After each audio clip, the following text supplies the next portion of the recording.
سورۃ الحج۔ بسم اللہ الرحمن الرحیم۔ یا ایھا الناس اتقوا ربکم ان زلزلۃ الساعۃ شیء عظیم۔ یہ فزع الاکبر جس سے کہ ختم ہو رہی ہے سورہ انبیاء، اسی کے تذکرے سے یہ شروع ہو رہی ہے سورہ حج۔ اے لوگوں، ڈرو اپنے رب سے، تقوی اختیار کرو اپنے رب کا، یقیناً قیامت کا زلزلہ بہت بڑی شے ہوگا۔ یوم ترونہا، جس دن کہ تم اس کو دیکھو گے، تذہل کل مرضعۃ عما ارضعت، بھول جائے گی ہر دودھ پلانے والی جسے وہ دودھ پلاتی تھی۔ یعنی واقعہ یہ ہے کہ حیوانات میں جو بھی دودھ پلانے والا کوئی جانور بھی ہو تو اسے بھی اپنے بچوں کے ساتھ جو انس ہوتا ہے، اور خاص طور پر انسانوں میں پھر ماں کی محبت اور شفقت اور ممتا جو ہے وہ اپنی جان دینے کو تیار ہوتی ہے، اپنے بچے کی آنکھ نہیں آنے دیتی۔ لیکن وہ سخت ایسا دن ہوگا، ایسی سختی ہوگی کہ دودھ پلانے والیاں اپنے دودھ پیتے بچوں کو بھول جائیں گی۔ فَتَضَعُ كُلُّ ذَاتِ حَمْلٍ حَمْلَهَا، اور دہشت کا عالم یہ ہوگا کہ ہر حاملہ کا حمل گر جائے گا۔ وَتَرَى النَّاسَ سُكَارَىٰ، تم دیکھو گے لوگوں کو کہ جیسے نشے میں ہیں، اس طرح کی کیفیت ان پر طاری ہوگی، ایسے بے سدھ سے نظر آئیں گے جیسے کہ گویا کہ نشے میں، وَمَا هُم بِسُكَارَىٰ، حالانکہ وہ کسی نشے میں نہیں ہے، وَلَٰكِنَّ عَذَابَ اللَّهِ شَدِيدٌ، بلکہ اللہ کا عذاب بہت سخت ہے، اللہ کی طرف سے بڑی سخت یہ گھڑی آنے والی ہے، جس سے کہ اللہ تعالیٰ اپنے مومن صادق بندوں کو بچا لے گا، جس کی صراحت ہے حدیث کے اندر۔ وَمِنَ النَّاسِ مَن يُجَادِلُ فِي اللَّهِ بِغَيْرِ عِلْمٍ، لوگوں میں سے ایسے بھی ہیں جو اللہ کے بارے میں جھگڑتے ہیں، اللہ کی آیات کے بارے میں جھگڑتے ہیں، قرآن مجید کے احکام کے بارے میں جھگڑتے ہیں، جبکہ حال یہ ہے بغیر علم، نہ ان کے پاس کوئی علم ہے، وَيَتَّبِعُ كُلَّ شَيْطَانٍ مَرِيدٍ، اور وہ پیروی کر رہے ہوتے ہیں، صاف نظر آتا ہے کہ ہر سرکش شیطان کی پیروی کر رہے ہیں، ان کے عمل کو دیکھو تو مغرب کی نقالی کر رہے ہیں، ان کی ہر ایک چیز کی جو ہے انہوں نے اپنی زندگی میں اختیار کی ہوئی ہے، پورا جو ہے مغربی ان کے اوپر تہذیب کا غلبہ ہے، ساری اقدار، لیکن باتیں بڑھائیں گے قرآن کی طرف سے اور حدیث کی طرف سے، اور انکار حدیث ہے اور فلاں یہ ہے، اور قرآن کا تو نتیجہ یہ نکلتا ہے وہ نہیں نکلتا ہے، اور یہ اجتہاد کیا جانا چاہیے، اور قرآن مجید جو ہے یہ تو اب کتاب جو ہے بوسیدہ ہو گئی ہے، یہ باتیں بھی کہی گئی ہیں کہ کوئی ایسا بھی ہمارا جو نظام ہونا چاہیے اجتہاد کا جو قرآن مجید کو بھی اوور رول کر سکے۔ یہ باقاعدہ رائے موجود ہے کہ قرآن مجید میں بھی جو صریح احکام آئے ہیں وہ بھی ایک خاص قوم کے لیے، خاص وقت کے لیے تھے، یہ ہمیشہ کے لیے نہیں ہے۔ تو بڑے بڑے دانشور، بڑے بڑے جو اسکالرز ہیں، بڑی بڑی ڈگریاں ان کے پاس ہیں، میک گل سے لے کر آئے ڈگریاں۔ ڈاکٹر فضل الرحمان صاحب آئے تھے تو میک گل سے ڈگری لے کر آئے تھے، جنہوں نے وحی کے بارے میں کہا تھا کہ یہ حضور کا بھی کلام کہا جا سکتا ہے، اس کو اللہ کا بھی کلام کہا جا سکتا ہے، باقی فرشتے کی کوئی حیثیت نہیں ہے۔ یہ ساری باتیں ڈاکٹر فضل الرحمان کہنے والے تھے۔ یہودیوں سے آ کر ڈگریاں حاصل کی تھی انہوں نے، اور انہوں نے جو بھی بہت سے اور دانشور بہت سے موجود ہیں اس وقت دنیا میں کہ جو ویسے سمجھے جاتے ہیں کہ بہت وہ اسلامی اسکالرز ہیں، ٹاپ کے اسکالرز ہیں، وائٹ ہاؤس میں بھی انہیں طلب کیا جاتا ہے۔ یہ جو سید حسین نصر ہیں، ایرانی ایک ہے، اب وہ رہ گئے ہیں جن کا ڈنکا بج رہا ہے زیادہ، ورنہ پہلے یہ ہے کہ یہ دو تھے، سید حسین نصر بھی تھے اور ڈاکٹر فضل الرحمان بھی تھے پاکستان کے۔ لیکن وَمِنَ النَّاسِ مَن يُجَادِلُ فِي اللَّهِ بِغَيْرِ عِلْمٍ وَيَتَّبِعُ كُلَّ شَيْطَانٍ مَرِيدٍ كُتِبَ عَلَيْهِ، اس شیطان کے بارے میں تو یہ بات لکھ دی گئی ہے، طے کر دی گئی ہے، أَنَّهُ مَن تَوَلَّاهُ، کہ جو کوئی بھی اس کی دوستی اختیار کرے گا، فَأَنَّهُ يُضِلُّهُ، تو وہ اسے گمراہ کر کے رہے گا، وَيَهْدِيهِ إِلَىٰ عَذَابِ السَّعِيرِ، اور پہنچا کر رہے گا اسے اس جلانے والے دوزخ کے عذاب میں۔ یا ایھا الناس، اے لوگو، ان کنتم فی ریب من البعث، اگر تمہیں کوئی شک ہے کہ کیسے دوبارہ زندہ ہو جائیں گے، کیسے اٹھا لے گا اللہ تعالیٰ، کوئی تمہیں اشکال پیدا ہوتا ہے تو لو ہم تمہیں ایک مثال سے سمجھاتے ہیں۔ فَإِنَّا خَلَقْنَاكُم مِّن تُرَابٍ، سوچو ہم نے تمہیں مٹی سے پیدا کیا، اس لیے کہ باپ کے بھی جسم میں اگر نطفہ بنا ہے، منی بنی ہے، کہاں سے بنی ہے؟ غذا کہاں سے آئی تھی اس کی؟ ساری غذا تو مٹی سے آئی ہے، زمین سے آئی ہے، یہی سے آئی ہے، وہ منرلز ہیں، وہ سب کچھ ہے، گوشت کھایا ہے تو بکری نے جو کہاں سے غذا لی تھی؟ زمین سے لی تھی۔ تو تمہاری جو تخلیق ہے سب کی ابتدا میں جو ہے وہ مٹی سے ہے، من تراب ثم من نطفۃ، پھر وہ نطفے کی ایک شکل بنی، ثم من علقۃ، پھر تم ایک علقہ کی شکل میں تھے۔ اس علقہ کے بارے میں بعد میں عرض کروں گا، ابھی میں اس کا کوئی ترجمہ نہیں کر رہا، اس کا ترجمہ عام طور پر جمع ہوا خون کیا جاتا ہے، یہ ترجمہ صحیح نہیں ہے۔ ثم من مضغۃ، پھر یہ کہ وہ ایک لوتھڑے کی طرح تھا، گوشت کا ایک لوتھڑا سا تھا، مخلقۃ وغیر مخلقۃ، پہلے اس پہ کوئی نشانات تھے ہی نہیں، پھر اس لوتھڑے کے اوپر نشانات آنے شروع ہوئے، معلوم ہوا کہ یہاں سے یہ بازو نکلیں گے، یہاں سے یہ ٹانگیں نکلیں گی، اسی کے اندر جو ہے یہ آثار شروع ہو گئے۔ لنبین لکم، تاکہ ہم تمہیں کھول کھول کر بیان کر دیں۔ یہ جو بھی سٹیجز ہیں، جو ایمبریونک جو سٹیجز ہیں، اس میں واقعہ یہ کہ اس کے بارے میں کیتھل مور کا میں قول آپ کو سنا چکا ہوں، جو تعارف قرآن کا میرا لیکچر تھا، کہ ان چیزوں کے بارے میں حیران اور ششدر ہیں جو اس وقت امبریولوجی کے سب سے بڑے ماہر ہیں، جن کی ٹیکسٹ بک سے دنیا کے اندر سب سے زیادہ مستند مانی جاتی ہے، کہ ہم حیران ہیں کہ یہ ساری چیزیں قرآن مجید نے کیسے کہی ہیں، اور یہ بالکل ایگزیکٹ جو ہے تعبیر ہے ان سٹیجز کی کہ جو رحم مادر میں انسانی جنین جن سٹیجز سے گزرتا ہے اس کی اس سے زیادہ صحیح تعبیر ہو نہیں سکتی۔ وَنُقِرُّ فِي الْأَرْحَامِ مَا نَشَاءُ، یہی مضمون چونکہ دوبارہ پھر آئے گا سورہ مومنون کے پہلے رکوع میں، تو میں وہاں اس کے بارے میں تفصیل سے کروں گا۔ اور ہم ٹھہرائے رکھتے ہیں رحموں میں جو ہم چاہتے ہیں، یعنی رحم کے اندر پھر رحم مادر میں وہ حمل رہتا ہے، اب وہ حمل بیٹے کا ہوا ہے، بیٹی کا ہوا ہے، یا بیٹا یا بیٹی وہ ذہین ہے، فتین ہے، خوبصورت ہے، کیسی ہے، صحیح ہے، سالم ہے، وہ ہمارا فیصلہ ہے۔ نقر فی الارحام ما نشاء الی اجل مسمى، ہم ٹھہرائے رکھتے ہیں رحموں میں جو ہم چاہتے ہیں ایک وقت معین تک، ثم نخرجکم طفلا، پھر ہم تمہیں نکالتے ہیں اور تم چھوٹے سے بچے ہوتے ہو، ثم لتبلغوا اشدکم، پھر تم اپنی پوری جوانی کو پہنچتے ہو، قوت کو پہنچتے ہو، ومنکم من یتوفى، تم میں سے وہ بھی ہیں کہ جو پہلے ہی ان کا انتقال ہو جاتا ہے، انہیں قبض کر لیا جاتا ہے، انہیں اللہ تعالیٰ لے جاتا ہے، ومنکم من یرد الی ارذل العمر، اور تم میں سے ایسے بھی ہوتے ہیں جو بڑی ہی نکمی ضعیفی کی عمر کو پہنچ جاتے ہیں، لکئی لا یعلم من بعد علم شیئا، کہ پھر وہ نہ جانے سب کچھ جاننے کے باوجود کچھ بھی۔ بڑھاپا آتا ہے تو ایسا آتا ہے، ڈیمنشیا بھی ہو جاتا ہے، ساری ذہنی صلاحیتیں ختم ہو جاتی ہیں، یادداشت ضائع ہو جاتی ہے، پھر بچپن کی عادتیں عود کر آتی ہیں، لکئی لا یعلم من بعد علم شیئا، پھر یہ صورت بھی ہو جاتی ہے۔ یہ ارذل العمر ہے جس سے کہ حضور صلی اللہ علیہ وسلم نے اللہ کی پناہ مانگی ہے کہ اللہ اس سے پہلے اٹھا لے، اس سے پہلے کہ انسان اس کیفیت میں آ جائے کہ جس کا نقشہ یہاں کھینچا جا رہا ہے، لکئی لا یعلم من بعد علم شیئا۔ بڑا سقراط تھا، بقراط تھا، کچھ تھا، لیکن اب کیا ہو گیا ہے اس کو دیکھیے۔ واقعہ یہ ہے کہ میں آپ سے عرض کر دوں کہ تقریباً سال ڈیڑھ سال تک مولانا امین حسن اصلاحی، جن کا انتقال ابھی کوئی 1.5 مہینہ ہوا ہے، اس کیفیت میں رہے ہیں کہ نہ وہ زندوں میں تھے نہ مردوں میں تھے، انہیں دیکھ کر عبرت ہوتی تھی۔ ایک شخص جو خطیب تھا، ایک بڑا مقرر تھا، لکھنے والا تھا، جس کی قلم میں زور تھا، مجھے ان سے بہت سی باتوں میں اختلاف بھی ہے، لیکن اس میں کوئی شک نہیں کہ تفسیر تدبر قرآن جو ہے ان کی، وہ ایک پہلو سے خاص طور پر نظام القرآن کے اعتبار سے انہوں نے اپنے استاد حمید الدین فرائی رحمۃ اللہ علیہ کی جو کنٹریبیوشن اسے آگے بڑھایا ہے، میں نے ان سے بہت استفادہ کیا ہے۔ لیکن ان دنوں میں ان کے پاس جایا کرتا تھا، بس ایک حسرت لے کر آتا تھا، تب وہ پہچانتے تھے کسی کو۔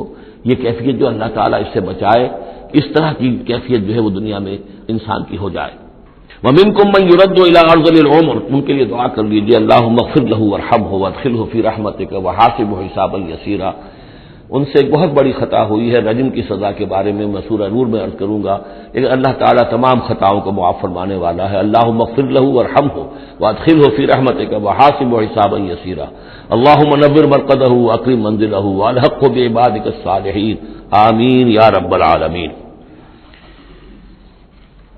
وَمِنكُم مَّن يُتَوَفَّىٰ وَمِنكُم مَّن يُرَدُّ إِلَىٰ أَرْذَلِ الْعُمُرِ لِكَيْ لَا يَعْلَمَ مِن بَعْدِ عِلْمٍ شَيْئًا وَتَرَى الْأَرْضَ، اب ایک تو نقشہ کھینچا انسانی زندگی کا، اس مٹی سے چل کر تم کہاں سے کہاں پہنچ گئے، پھر فوت ہو کے پھر مٹی بن جاتے ہو۔ یہ جس کی یہ قدرت ہے، جس کی یہ خلاقی ہے، جو اس سارے نظام کو لے کر چل رہا ہے، تمہیں اس کے بارے میں کوئی شک ہے؟ اس کی قدرت کے بارے میں کوئی تمہیں یہ شبہ وارد ہو سکتا ہے کہ وہ دوبارہ پیدا نہیں کر سکتا؟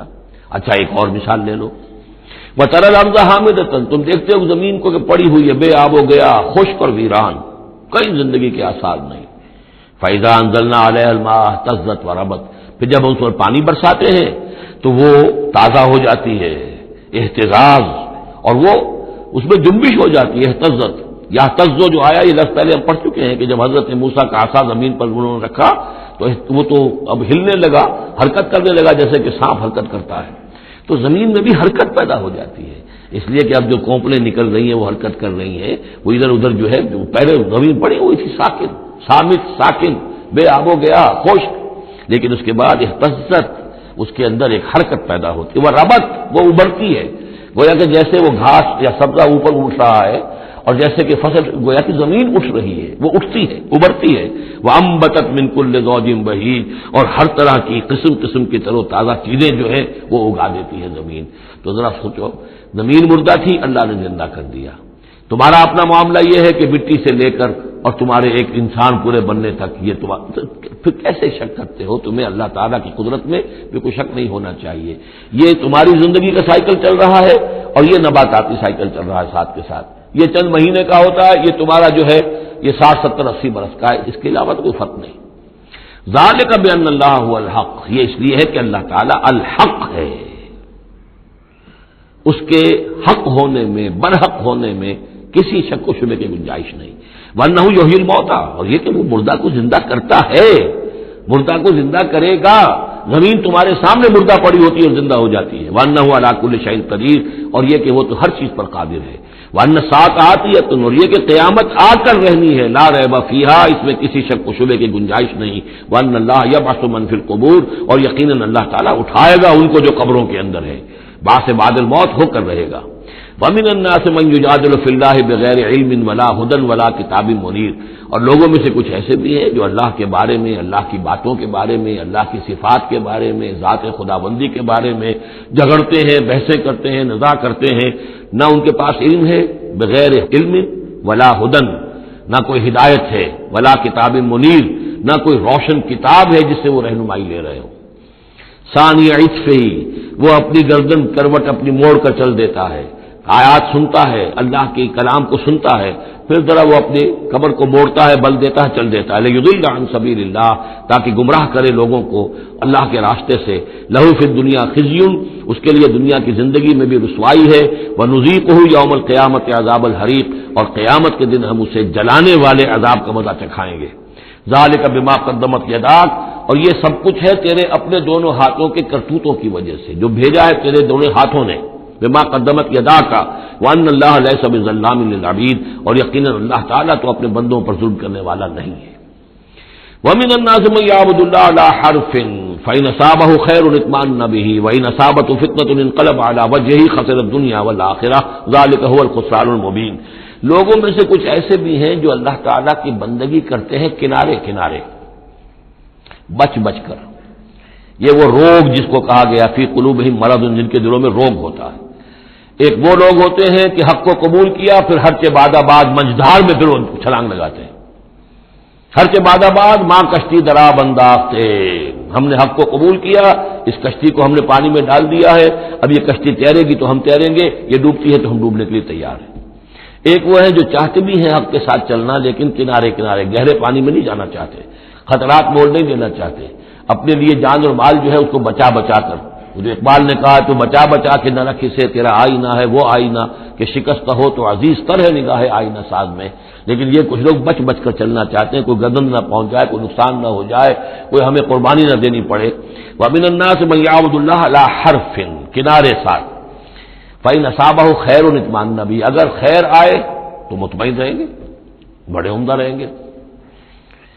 وإن أصابته الفتنة انقلب على وجهه، اور اگر کوئی فتنہ آ گیا، آزمائش آ گئی، کوئی قربانی کا وقت آ گیا، پکار آ گئی، نکلو اللہ کی راہ میں اور لاؤ اللہ کی راہ میں، تو وہ اپنے چہروں کے بل اوندھے گر جاتے ہیں. خسرت دنیا والآخرہ، یہ خسارہ ہے، یہ گھاٹا ہے، یہ نقصان ہے دنیا اور آخرت دونوں کا.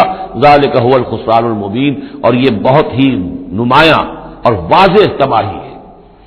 ایک بات عرض کرنی رہ گئی ہے کہ سورہ حج کے بارے میں بعض جگہ آپ نے دیکھا ہوگا لکھا ہوا کہ یہ اس کو مدنی بھی مانا گیا ہے، لیکن یہ واقعہ ہے کہ اس سورہ مبارکہ کے اندر بعض آیات ایسی ہیں کہ جو یا تو مدنی ہیں، اور بعض آیات کے بارے میں مجھے پھر وہ ایک قول مل گیا تھا حبر الامہ حضرت عبداللہ ابن عباس رضی اللہ تعالی عنہما کا، وہ میں بعد میں انشاءاللہ وہ کل ہم پڑھیں گے. وہ آیات نازل ہوئی ہیں اثناء سفر ہجرت میں. ظاہر بات ہے کہ جب حضور مکے سے نکل آئے ہیں اور جا رہے ہیں تو کتنے دن لگے ہیں، کوئی وہ چند گھنٹے کا 1 گھنٹے کی فلائٹ تو نہیں تھی کہ جو ہوائی جہاز سے آپ چلے گئے ہوں، آدھے گھنٹے کی فلائٹ ہے کوئی نہیں، لیکن یہ کوئی وقت لگا. اس میں بھی جو آیات نازل ہوئی ہیں، اور اس صورت میں کئی آیات ایسی ہیں کہ جن کی بڑی گہری مشابہت آپ کو مل جائے گی سورہ بقرہ کی آیات کے ساتھ.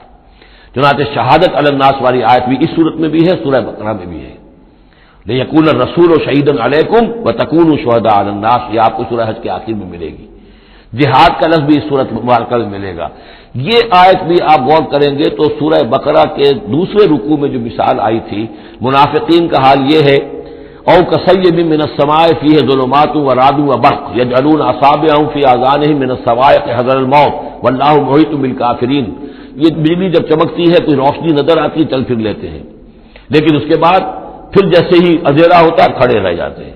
تو بالکل وہی کیفیت ہے کہ جب ذرا حالات صحیح ہوئے، نارمل ہوئے، کوئی خطرہ نہیں، کوئی اندیشہ نہیں، کوئی مطالبہ نہیں، کوئی جنگ کی مہم جو ہے پیش نظر نہیں ہے، تو وہ بڑے چلت پھرت دکھا رہے ہیں، حضور کے پاس آ رہے ہیں، باتیں کر رہے ہیں، وہ ہے کہ وہ بھی اہل ایمان کے ساتھ ہیں۔ لیکن جب ذرا مشکل وقت آیا اوندھے منہ گر پڑے۔ وَمِنَ النَّاسِ اللہ تعالی ہمیں اس سے بچائے، اور دین اور ایمان کے ساتھ اور اللہ کے دین کو قائم کرنے کی جد و جہد میں مخلصانہ اور ہمہ تن ہمہ وجوہ اپنے آپ کو جھونک دینے کی ہمت عطا فرمائے۔ وَمِنَ النَّاسِ مَن يَعْبُدُ اللَّهَ عَلَىٰ حَرْفٍ فَإِنْ أَصَابَهُ خَيْرٌ اطْمَأَنَّ بِهِ وَإِنْ أَصَابَتْهُ فِتْنَةٌ انقلب عَلَىٰ وَجْهِهِ خَسِرَ الدُّنْيَا وَالْآخِرَةَ ذَٰلِكَ هُوَ الْخُسْرَانُ الْمُبِينُ۔ يَدْعُو مِن دُونِ اللَّهِ مَا لَا يَضُرُّهُ وَمَا لَا يَنفَعُهُ، یہ پکارتا ہے اللہ کے سوا ان کو جو نہ اسے کوئی ضرر پہنچا سکتی ہے نہ نفع۔ ذَٰلِكَ هُوَ الضَّلَالُ الْبَعِيدُ، یہی ہے بہت ہی گمراہی دور کی گمراہی۔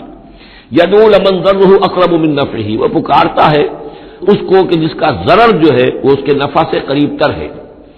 اللہ کے سوا کسی کو پکارو گے تو نفع تو کوئی ہے نہیں، لیکن ضرر تو پہنچ گیا۔ لبیس المولا و لبیس العشیر، بہت ہی برا ہے وہ دوست اور بہت ہی برا ہے رفیق۔ ان اللہ يدخل الذین آمنوا وعملوا الصالحات جنات تجری من تحتها الانہار، یقیناً اللہ تعالیٰ داخل کرے گا ان لوگوں کو جو ایمان لائے، جنہوں نے نیک عمل کیے، ان باغات میں جن کے دامن میں ندیاں بہتی ہوں گی۔ ان اللہ یفعل ما یرید، یقیناً اللہ تعالیٰ کرتا ہے جو چاہتا ہے، جس چیز کا ارادہ کرتا ہے وہ کر گزرتا ہے، فعال لما یرید ہے۔ من کان یظن ان لن ینصرہ اللہ فی الدنیا والآخرۃ فلیمدد بسبب من السماء ثم لیقطع فلینظر هل یذهبن کیدہ ما یغیظ۔ یہ آیت مشکلات القرآن میں سے ہے، بہت سے مختلف انداز میں اس کی تعبیرات کی گئی ہیں، لیکن میرا دل ٹھکا ہے اسی تعبیر پر کہ جو موضح القرآن میں شاہ عبد القادر دہلوی رحمۃ اللہ علیہ نے کی ہے، اور میں اسی کو وضاحت کے ساتھ پیش کر رہا ہوں۔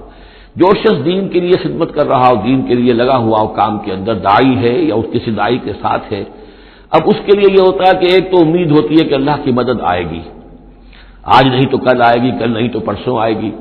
اگر کسی وجہ سے انسان حالات کو دیکھ کر اتنا مایوس ہو جائے کہ اللہ کی مدد کی اسے امید نہ رہے، یہ چیز پھر اس کے لیے بہت بڑی ناکامی کا سبب بن جائے گی۔ امید پیوستہ رہ شجر سے امید بہار رکھ، اللہ سے مایوس نہیں ہونا چاہیے۔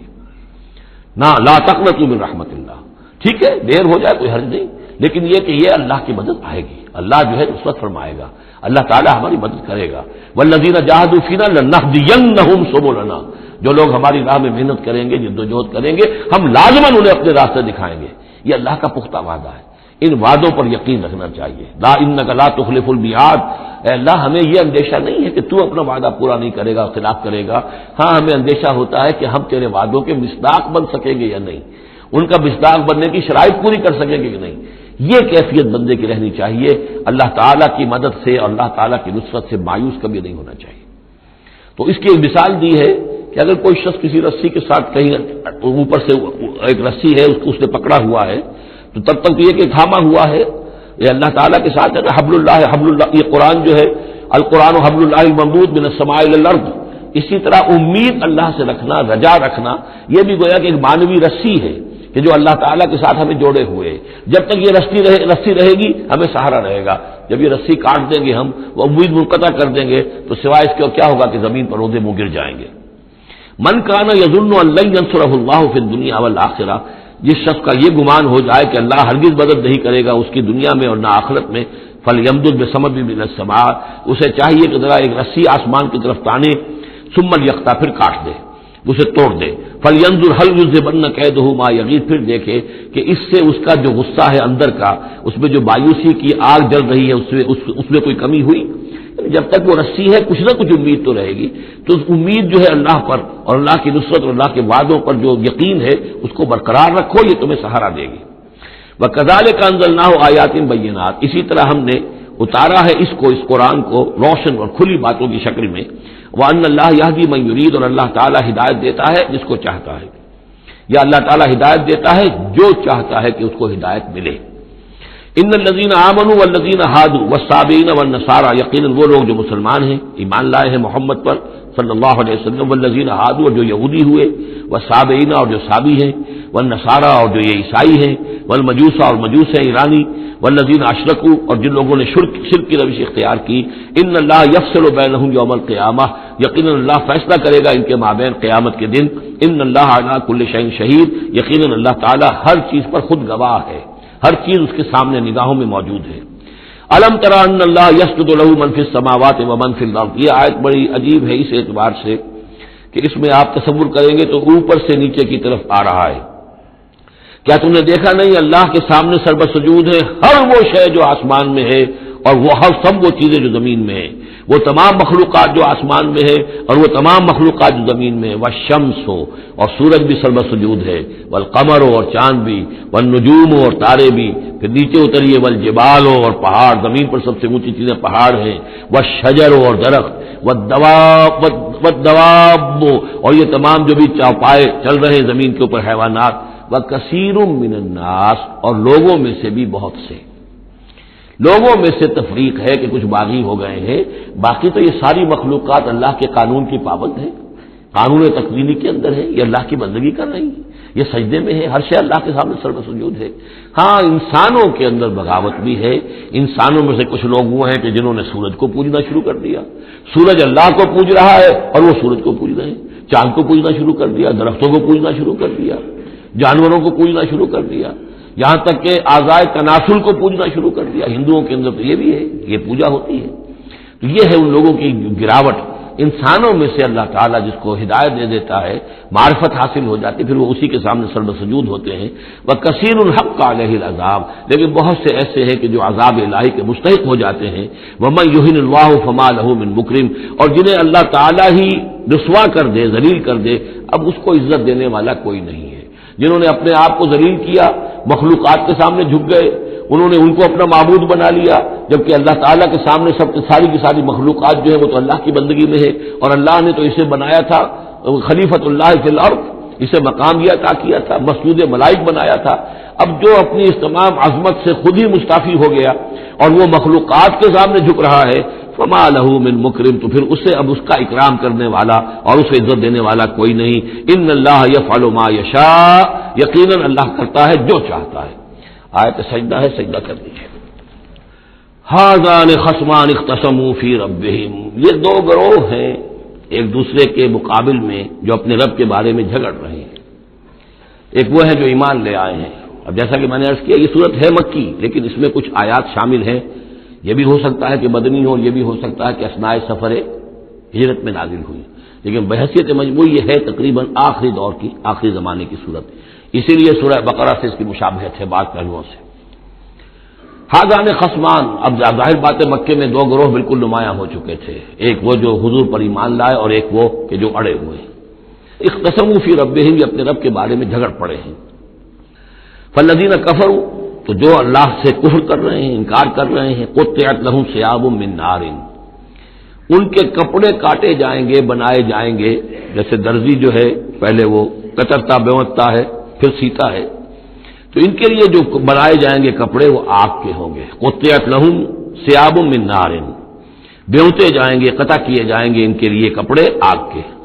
یصب من فوق رؤوسہم الحمیم، ان کے سروں کے اوپر کھولتے ہوئے پانی کے تریڑے دیے جائیں گے۔ یسحر بہ ما فی بطونہم والجلود، جس سے کہ ان کی کھالیں بھی جھلس جائیں گی اور جو کچھ ان کے پیٹوں کے اندر ہوگا وہ بھی جھلس جائے گا۔ وَلَهُم مَّقَامِعُ مِنْ حَدِيدٍ، اور پھر ان کے لیے لوہے کے وہ ہتھوڑے ہوں گے کہ جو ان کے سروں پر پڑیں گے۔ كُلَّمَا أَرَادُوا أَن يَخْرُجُوا مِنْهَا، جب بھی وہ چاہیں گے کہ وہاں سے نکل جائیں، من غم کے مارے، اعیدوا فیہا، انہیں پکڑ کر دوبارہ پھر اسی میں ڈال دیا جائے گا۔ وذوقوا عذاب الحریق، اور چکھو مزہ اس جلانے والے عذاب کا۔ تم نے اللہ کا انکار کیا، تم نے محمد کی نفی کی، تم نے ان کو ماننے سے انکار کیا۔ اس کے برعکس ان اللہ یدخل الذین آمنوا وعملوا الصالحات، یقیناً اللہ داخل کرے گا ان لوگوں کو جو ایمان لایا، جنہوں نے نیک عمل کیے، جنات تجری من تحتها الانہار، ان باغات میں جن کے نیچے ندیاں بہتی ہوں گی، یحلون فیہا من اساور من ذهب ولؤلؤا، پہنائے جائیں گے انہیں کنگن سونے کے اور موتی، ولباسہم فیہا حریر، اور ان کی پوشاک جو ہوگی وہاں پر ریشم کی ہوگی۔ دنیا میں ریشم مردوں پر حرام ہے، وہاں ریشم جو ہے اسی کا لباس ہوگا، باریک ریشم کے اوپر کا لباس اور گاڑھے ریشم کا جو ہے نیچے کا لباس ہوگا۔ وَهُدُوا إِلَى الطَّيِّبِ مِنَ الْقَوْلِ، اور ان کو تو رہنمائی کر دی گئی ہے بہترین بات کی طرف۔ بہترین بات کیا ہے؟ کلمہ طیبہ لا الہ الا اللہ محمد رسول اللہ، یا سبحان اللہ والحمد للہ ولا الہ الا اللہ واللہ اکبر ولا حول ولا قوۃ الا باللہ۔ ہدوا الی الطیب من القول، انہیں ہدایت دے دی گئی ہے من القول، اچھی بات، بہترین کلمہ طیبہ کی۔ وہدوا الی صراط الحمید، اور ان کو تو ہدایت دے دی گئی ہے سیدھی اور اللہ کی تعریفوں والے کے راستے کی طرف، کہ اب وہ سیدھے اس راستے پہ بڑھتے ہوئے اللہ تعالیٰ کی رحمت میں فراح و ریحان و جنت النعیم کے اندر پہنچ جائیں گے۔ ان الذین کفروا یصدون عن سبیل اللہ، یقیناً وہ لوگ جنہوں نے کفر کیا اور جو روک رہے ہیں لوگوں کو اللہ کے راستے سے، والمسجد الحرام ہے، اور مسجد حرام سے روک رہے ہیں۔ اب مسلمان یہاں سے جانے پر مجبور ہیں، اس کے جوار بیت اللہ میں رہتے تھے، یہاں سے چھوڑ کر جانے پہ مجبور ہیں، بعد میں کتنے عرصے تک نہ وہ عمرہ کر سکے نہ حج کر سکے، تو جو ان کو مسجد حرام سے روک رہے ہیں، الذی جعلناہ للناس سواء العاکف فیہ والباد، اس گھر کو جو ابراہیم نے بنایا تھا، جس کو ہم نے تمام انسانوں کے لیے مساوی قرار دیا ہے، برابر ہے یہاں پر، چاہے یہاں کے رہنے والے مقیم ہوں اور چاہے باہر سے آئیں۔ یہ اصطلاحات ہیں آفاقی اور مقیم۔ وہاں بیت اللہ میں، حرم میں کوئی فرق نہیں کیا جا سکتا حقوق میں۔ اب بھی میں سمجھتا ہوں کہ وہاں اس میں کوئی حرج شک نہیں ہے کہ حرم کے اندر کوئی فرق نہیں ہے۔ کوئی شخص باہر کا آ کر پہلی صف میں بیٹھ جائے، کوئی اسے زبردستی نہیں اٹھا سکے گا۔ یہ دوسری بات ہے کہ وہاں پہ شرطے وغیرہ جو ہیں ان کو رشوتیں دے کر لوگوں نے کو اپنی سیٹیں ریزرو کرا لی ہوتی ہیں، یا کبھی کوئی جو وی آئی پی آنے والے ہوتے ہیں ان کے لیے وہ خالی کرتے ہیں، لیکن عام طور پر یہی ہے، آپ جس جگہ جا کر بیٹھ جائیں، کوئی یہ نہیں کہہ سکتا کہ میں یہاں کا رہنے والا ہوں، مکی ہوں، میں بیٹھوں گا تم یہاں سے اٹھو، سواء العاکف فیہ والباد، برابر ہے وہاں کے رہنے والے مقیم بھی اور وہ لوگ بھی کہ جو باہر سے آتے ہیں، آفاقی ہیں۔ وَمَن يُرِدْ فِيهِ بِإِلْحَادٍ بِظُلْمٍ، اور جو کوئی بھی اس میں بیت اللہ میں کوئی الحاد کی کوشش کرے گا، اللہ تعالیٰ کے سیدھے راستے سے ہٹانے کی لوگوں کو، اور اس میں کجی پیدا کرنے کی کوشش کرے گا شرارت نفس کی بنا پر، نُذِقْهُ مِنْ عَذَابٍ أَلِيمٍ، اس سے ہم مزہ چکھائیں گے دردناک عذاب کا۔ وَإِذْ بَوَّأْنَا، یہ دو رکوع ہے ابھی سورہ مبارکہ کے، حج کے مناسک کا کچھ ذکر ہے یہاں پر، خاص طور پر قربانی کا خاص طور پر ذکر ہے۔ سورہ بقرہ کے دو رکوع 24واں 25واں، اس میں بھی حج کے مناسک آ چکے ہیں، لیکن وہاں پر اصل قربانی کا ذکر نہیں تھا، وہ تو صرف یہ ہے کہ وہ دم جو دینا پڑتا ہے اگر کسی وجہ سے سر منڈانا پڑ گیا ہے قبل از وقت، اور یا اسی طریقے سے تمتع اگر کیا ہے تو اس کا وہ دم شکر کا ہے وغیرہ وغیرہ، لیکن یہاں پر جو دو، ایک قربانی اور ایک طواف، ان دو کا جو ہے ذکر ہو رہا ہے خاص طور پر یہاں۔ وَإِذْ بَوَّأْنَا لِإِبْرَاهِيمَ مَكَانَ الْبَيْتِ، اور جب ہم نے معین کر دی ابراہیم کے لیے اپنے گھر کی جگہ، بتا دی کہ یہ ہے وہ جگہ جس کے بارے میں میرا گمان یہ ہے کہ وہاں بنیادیں موجود تھیں حضرت آدم علیہ السلام کی بنائی ہوئی، لیکن اوپر سے دیواریں سب کی سب گر چکی تھیں اور سیلاب کی وجہ سے سارا اب وہاں کوئی آثار نہیں رہے تھے، اللہ تعالیٰ نے رہنمائی فرما کر ان کی نشاندہی کروا دی۔ اللہ تشرک بی شیئا، اور یہ حکم دے دیا گیا میرے ساتھ کسی شے کو شریک نہ کرنا، وطہر بیتیا، اور میرے اس گھر کو پاک رکھنا، للطائفین، طواف کرنے والوں کے لیے، والقائمین، اور قیام کرنے والوں کے لیے، کھڑے ہو کر نمازیں پڑھنے والوں کے لیے، والرکع السجود، اور رکوع کرنے والوں کے لیے اور سجود کرنے والوں کے لیے۔ یہ گویا کہ جیسے وہاں آیا تھا وَعَهِدْنَا إِلَىٰ إِبْرَاهِيمَ وَإِسْمَاعِيلَ أَن طَهِّرَا بَيْتِيَ لِلطَّائِفِينَ وَالْعَاكِفِينَ وَالرُّكَّعِ السُّجُودِ، تقریباً وہی آیت یہاں پر آئی ہے، صرف یہ کہ عاکف کی بجائے یہاں قائمین کا لفظ آیا ہے۔ وَأَذِّن فِي النَّاسِ بِالْحَجِّ، اور اے ابراہیم اب پکارو لوگوں کو، اذان دو، پکارو حج کے لیے۔ اب کیسے پکارا ہوگا، کیسے آپ نے یہ پیغام پہنچایا ہوگا، کہاں سے اللہ تعالیٰ نے ان کی آواز کو، ان کی پکار کو کہاں کہاں پہنچایا ہوگا، یہ اللہ تعالیٰ کا معاملہ ہے۔ یا تو کا رجالن، پکاریے لوگوں کو، حج کی دعوت دیجیے، آئیں گے وہ آپ کے پاس پیدل چل کر بھی، وعلی کل ضامر، اور بڑی لاغر اونٹنیوں پر بھی، یعنی دور دور دور دراز سے آئیں گے تو سفر کی وجہ سے اونٹنیاں لاغر ہو چکی ہوں گی۔ یاتین من کل فج عمیق، جو یہاں پر پہنچیں گی وہ اونٹنیاں اور لوگ آئیں گے بڑی دور دراز کی راہوں سے، دور دراز کی، یہ فج کہتے ہیں پہاڑوں کے درمیان کے راستے کو، چونکہ یہ سارا پہاڑی علاقہ ہے تو نہ معلوم کہاں کہاں سے گہری وادیوں میں سے ہو کر لوگ جو ہے پہنچتے ہیں۔ لیشہدوا منافع لہم، تاکہ یہ آئیں حاضر ہوں ان جگہوں پر کہ جو ان کے لیے منفعت کی جگہیں ہیں. وَيَذْكُرُ اسْمَ اللَّهِ فِي أَيَّامٍ مَّعْلُومَاتٍ، اور اللہ کا نام لے معین دنوں کے اندر، یعنی قربانیاں دیں معین دنوں میں. 10ویں ذی الحجہ کی قربانی کا دن ہے، اس کے بعد جو ہے 11ویں کو بھی ہو سکتی ہے، 12ویں کو بھی ہو سکتی ہے، یا ایام معلومات ہیں. عَلَىٰ مَا رَزَقَهُم مِّن بَهِیمَةِ الْأَنْعَامِ، تو اللہ کا نام لے ذبح کرتے ہوئے، اللہ کا نام لے ان پر کہ جو ہم نے انہیں یہ چوپائے عطا کیے ہیں، مویشی دیے ہیں. فَكُلُوا مِنْهَا، تو ان کو ذبح کر کے ان کی قربانی دے کر اس میں سے خود بھی کھاؤ. وَأَطْعِمُوا الْبَائِسَ الْفَقِيرَ، اور جو برے حال میں ہو، فقیر محتاج جو بہت ہی خستہ حال ہے، اس کو بھی کھلاؤ.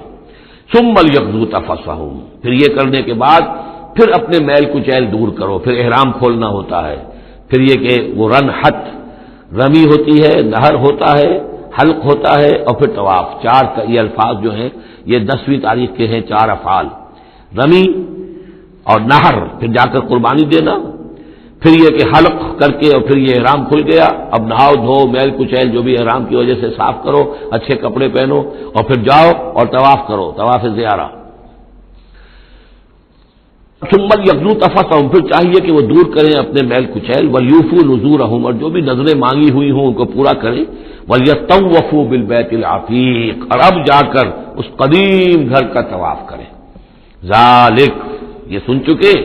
ومن يعظم حرمات اللہ فهو خیر له عند ربه، اور جو کوئی اللہ تعالیٰ کی حرمتوں کی تعظیم کرے، یہ بیت اللہ الحرام ہے، یہ اشہر حرم ہے، یہ ساری چیزیں جو اللہ تعالیٰ کی حرمتیں ہیں، حرمات اللہ ہیں. اللہ نے جس جس چیز کو کہ محترم قرار دیا ہے، سورہ مائدہ میں ہم پڑھ چکے ہیں.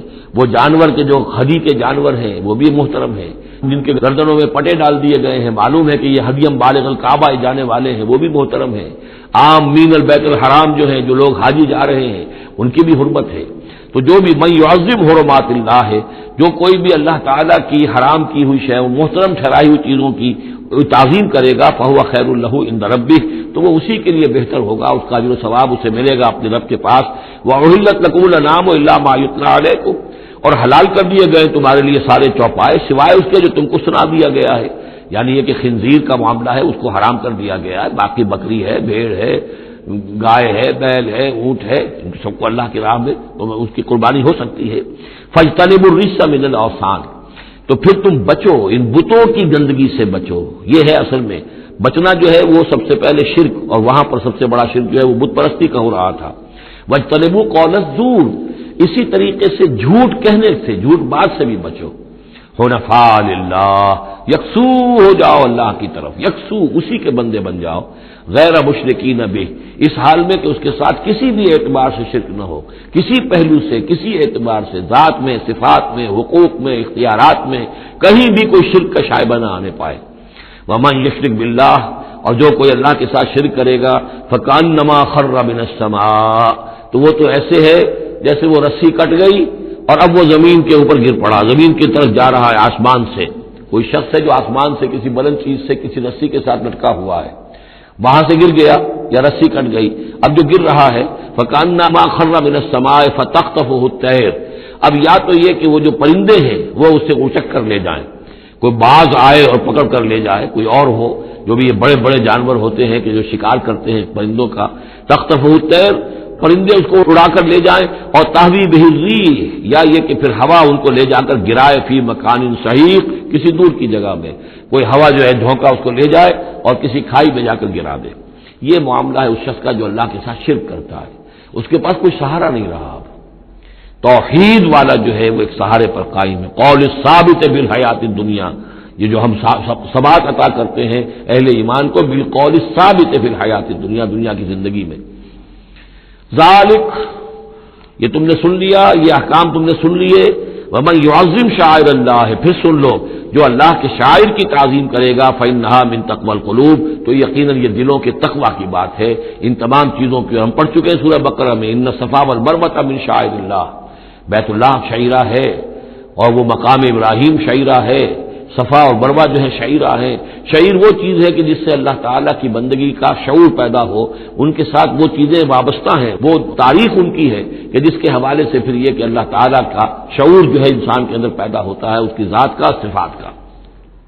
لکم فیہا منافع الی اجل مسمى، یہ جو جانور ہیں قربانی کے، تمہارے لیے ان میں نفع ہے ایک اجل مسمى تک، یعنی یہ نہیں ہے کہ قربانی کا جانور ہے تو اس کے اوپر سواری نہیں کر سکتے، سواری کر سکتے ہو. قربانی کا جانور ہے تو اس کا دودھ پی سکتے ہو، اگر وہ گائے ہے درمیان میں اگر کوئی دودھ ہے یا بکری ہے لے کے جا رہے ہو تو اس کا دودھ پی سکتے ہو. منافع الی اجل مسمى، ایک وقت معین تک کے لیے. ثم محلها الی بیت العتیق، پھر ان کا جو اصل مقام ہے جہاں انہیں لے جا کر پیش کر دینا ہے وہ ہے بیت العتیق، یعنی اللہ کا گھر. اللہ کا گھر کا جو منہر ہے پھر اس کو وسیع کر کے، اور بنا کی وادی میں ایک بہت بڑی جگہ ہے، ورنہ اس سے پہلے جو ہے یہ مروہ کی جو پہاڑی ہے، صفا اور مروہ کے پاس جو ہے یہ قربان گاہ تھی. مروہ ہی سے وہ وادی شروع ہو جاتی ہے کہ جس پر کچھ آگے چل کر وہ بنا کا پورا آتا ہے. اب یہ منہر جو ہے وہ ادھر ایکسٹینڈ کر دیا گیا ہے. وَلِكُلِّ أُمَّةٍ جَعَلْنَا مَنسَكًا، اور ہم نے ہر امت کے لیے ایک قربانی کا نظام مقرر کیا. لِيَذْكُرُوا اسْمَ اللَّهِ عَلَىٰ مَا رَزَقَهُم مِّن بَهِيمَةِ الْأَنْعَامِ، تاکہ وہ اللہ کا نام لیا کریں ان مویشیوں پر کہ جو ہم نے انہیں عطا فرمائے ہیں. فَإِلَٰهُكُمْ إِلَٰهٌ وَاحِدٌ، تو جان لو تمہارا الہ ایک ہی اللہ ہے، واحد. فَلَهُ أَسْلِمُوا، اس کے سامنے سر تسلیم خم کرو، اس کی اطاعت قبول کرو. یعنی ایسا نہ ہو کہ بس قربانی تو ہو رہی ہے باقی سب حرام خوریاں ہو رہی ہیں، 10-10 ہزار 20-20 ہزار کا جانور لے کر اور اس کے فوٹو کھنچوا کر اخبارات میں شائع کیے جا رہے ہیں، ہے سارا حرام خوری کا نتیجہ. تو یہ تو کوئی قربانی نہیں ہے، یہ اللہ تعالیٰ کے ہاں قبول نہیں ہے، چاہے وہ 1 لاکھ کا جانور ہو لیکن ہو اسلام کے ساتھ. فَلَهُ أَسْلِمُوا، اس کی اطاعت تو قبول کرو، اس کے حلال اور حرام کے پابند تو ہو، اس کے حرام کردہ چیزوں میں منہ نہ مارو. وَبَشِّرِ الْمُخْبِتِينَ، اور اے نبی بشارت دے دیجئے مخبتین کو، اخبات کہتے ہیں جو اپنے آپ کو پست کر لیں اللہ کے سامنے، تواضع اور عاجزی اختیار کرنے والے. الَّذِينَ إِذَا ذُكِرَ اللَّهُ وَجِلَتْ قُلُوبُهُمْ، یہ جو سورہ انفال کے شروع میں الفاظ آئے تھے اس سے ملتے جلتے الفاظ ہیں. وہ کون لوگ ہیں؟ وہ لوگ مخبتین کہ جب اللہ کا ذکر کیا جائے تو ان کے دل لرز اٹھتے ہیں، کانپ اٹھتے ہیں. وَالصَّابِرِينَ عَلَىٰ مَا أَصَابَهُمْ، اور جو بھی کوئی تکلیف ان پر آئے، کوئی مصیبت آئے، کوئی ناگوار صورتحال درپیش ہو جائے تو اس پر صبر کرنے والے. والمقیم الصلاۃ، اور نماز کے قائم کرنے والے. ومما رزقناہم ينفقون، اور جو کچھ ہم نے ان کو دیا ہے اس میں سے ہمارے لیے خرچ کرنے والے، ہماری رضا جوئی کے لیے، ہمارے دین کے لیے یا محتاجوں کے لیے انفاق کرنے والے. اللہم ربنا اجعلنا منہم. والبدن جعلناها لکم من شعائر اللہ، اور یہ جو قربانی کے جانور خاص طور پر اونٹ ہیں ان کو ہم نے تمہارے لیے ان کو بھی شاعر بنا دیا، یہ بھی اللہ کے شاعر میں سے ہے، اس لیے کہ یہ اونٹ جو ہے ابھی اللہ کے نام پر قربان کیے جا رہے ہیں. لکم فیہا خیر، تمہارے لیے ان میں خیر ہے، بھلائی ہے. ظاہر بات ہے کہ ان کا بھی گوشت تم کھا سکو گے اور غریبوں کو کھلا سکو گے، لیکن یہ کہ ہے وہ شاعر اللہ، اس لیے کہ وہ نامزد ہو چکے ہیں بیت اللہ کے لیے، اللہ کے لیے کہ یہ قربانی کے جانور ہے کہ جن کو قربان کیا جانا ہے بیت اللہ کے قریب. فاذکروا اسم اللہ علیہا صواف، تو اس پر ان پر نام لیا کرو اللہ کا، ان کو کھڑا کر کے سیدھا، صواف صفے باندھ کر، قطار باندھ کر. یہ جو نقشہ ہے یہ خاص طور پر جو حجۃ الوداع میں حضور نے جو قربانی دی ہے تو 63 آپ نے اونٹ اپنے ہاتھ سے نہر فرمائے، کل 100، یہ 63 آپ نے اپنے ہاتھ سے نہر فرمائے. اور یہ آتا ہے روایات کے اندر. اب یہ چونکہ معاملہ حضور کا ہے اور اس میں ہمیں کسی شک و شبے کی گنجائش نہیں ہے کہ اب کھڑے ہوئے ہیں قطار میں، اور ایک اب نہر کرنے کا طریقہ بھی ہوتا ہے، برچھا مارا جاتا ہے اونٹ کی یہاں گردن میں، اس کو گرا کر ذبح کرنا آسان کام نہیں ہے. کھڑے ہوئے اونٹ کو برچھا لگایا جاتا ہے، یہاں اس کی جو بڑی وینز ہے خون کا فوارہ چھوٹتا ہے، جب خون بہت زیادہ بہہ جاتا ہے پھر وہ گرتا ہے ایک طرف، ایک پہلو کے اوپر، تو پھر اس کا معاملہ جو ذبح کرنے کا ہوتا ہے. تو حضور جیسے برچھا مارتے تھے اور اس کے بعد پھر اگلا اونٹ اپنی گردن خود آگے کرتا تھا. نہ شبد نصیب دشمن کے شبد ہلاک تیغت، سر دوستا سلامت کی تو خنجر آزمائی. گویا کہ ان کے لیے خود ایک اعزاز اللہ نے شعور دیا ہے. وہ تو جو ایک سوکھی ہوئی لکڑی تھی جس کا سہارا لے کر حضور صلی اللہ علیہ وسلم وہ آپ خطبہ دیا کرتے تھے جمعے کا، پھر جب ممبر بنا دیا گیا اب وہ اس لکڑی جو ہے اس کا آپ سہارا نہیں لے رہے. تو پہلا دن جب تھا کہ آپ نے اس کا سہارا نہیں لیا اور آپ ممبر پر کھڑے ہو کر آپ نے جب خطبہ دیا ہے تو اس سوکھی لکڑی میں سے ایسی آواز آ رہی تھی جیسے کوئی بچہ بلک بلک کر رو رہا ہو کہ میری یہ سعادت آج ختم ہو گئی ہے. مجھے جو سعادت نصیب تھی کہ محمد الرسول اللہ صلی اللہ علیہ وسلم میرا سہارا لیا کرتے تھے، مجھ پر ٹیک لگایا کرتے تھے، یہ مجھ سے جاتی رہی فضیلت. بلک بلک کر رو رہا ہے. حنانہ اس کو کہتے، ستون حنانہ اب بھی مسجد نبی میں ایک ستون ہے حنانہ، حنین کہتے ہی اس کو ہے کہ جس میں رقت ہو، بچہ رو رہا ہو، بلک رہا ہو تو یہ حنین ہے. تو تو حنانہ ہے وہ. اور اس کے لیے یہ نوٹ کر لیجیے، کہا ہے مولانا روم نے، فلسفی کو منکر حنانہ است از حواس انبیاء بیگانہ است. پہلے فلسفی ہوتے تھے، آج سائنسدان جو انکار کرے گا کیسے ہو سکتا ہے سوکھی لکڑی میں سے بچوں سے رونے کی آواز آئے، کیسے مان لیں گے ہم؟ سر سید کیسے مانیں گے اس کو؟ نہیں مانیں گے کبھی بھی. تو فلسفی یا سائنسدان کو منکر حنانہ است، کہ وہ حنانہ کا انکار کرتا ہے، از حواس انبیاء بیگانہ است، اس لیے کہ انبیاء کے معاملات کو وہ جانتا نہیں ہے، وہ عام لوگوں پر قیاس کر رہا ہے. فاذکروا اسم اللہ علیہ صواف، تو لو اللہ کا نام ان پر، ان کو نہر کرنے کے لیے انہیں صفوں میں کھڑا کر کے. فاذا وجبت جنوبها، جب ان کے پہلو زمین پر ٹک جائیں، جب خون اتنا بہہ جاتا ہے، کمزور ہو جاتا ہے تو پھر وہ ایک طرف کو اپنی کروٹ کے بل زمین کے اوپر پڑ جاتا ہے. فَكُلُوا مِنْهَا، تو اب کھاؤ اس میں سے اس کے گوشت کو. وَأَطْعِمُوا الْقَانِعَ وَالْمُعْتَرَ، اور کھلاؤ اس کو بھی جو قناعت کے ساتھ بیٹھا ہوا ہے، مانگتا نہیں پھر رہا ہے، سائل نہیں ہے، اس کے پاس کچھ نہیں ہے لیکن وہ مانگتا نہیں پھرتا. قانع اور معتر جو بے قرار ہو گیا ہے، آتا ہے سوال کر رہا ہے، مانگ رہا ہے، گوشت مانگ رہا ہے، اس کو بھی دو، اس کو بھی دو. كَذَلِكَ سَخَّرْنَاهَا لَكُمْ لَعَلَّكُمْ تَشْكُرُونَ، اسی طرح تو ہم نے اتنے بڑے جانور کو تمہارے لیے مسخر کر دیا ہے، اونٹ جیسے جانور کو، اور وہ کھڑا ہوتا ہے تم بچھا مارتے اس کو. سخرناها لكم لعلكم تشكرون، تاکہ تم اللہ کا شکر ادا کرو. لن ينال الله لحومها ولا دماؤها، اب یہ ہے اصل شے، اللہ تک نہ ان کے گوشت پہنچتے ہیں نہ خون پہنچتا ہے. ولكن يناله التقوى منكم، ہاں اگر پہنچتا ہے اس تک تو تقوی اگر ہے تمہارے اندر تو اللہ تک پہنچ جائے گا. یعنی یہ کہ ایک یہ رسومات ہے، ظاہری شکل ہے، ظاہری شکل اصل دین نہیں ہے، اگرچہ اس کے بغیر بھی تو حقیقت جو ہے وہ کسی نہ کسی حیول ہی میں ظاہر ہوگی، کوئی نہ کوئی اسے پیکر چاہیے. تو ان عبادات کا پیکر بھی اہم ہے، لیکن صرف پیکر کو نہ سمجھیں، ظاہر کو نہ سمجھیں، اصل شے اس کی روح ہے، روح تقوی. وہ جو علامہ اقبال نے کہا ہے کہ رہ گئی رسم اذاں روح بلالی نہ رہی، فلسفہ رہ گیا تلقین غزالی نہ رہی.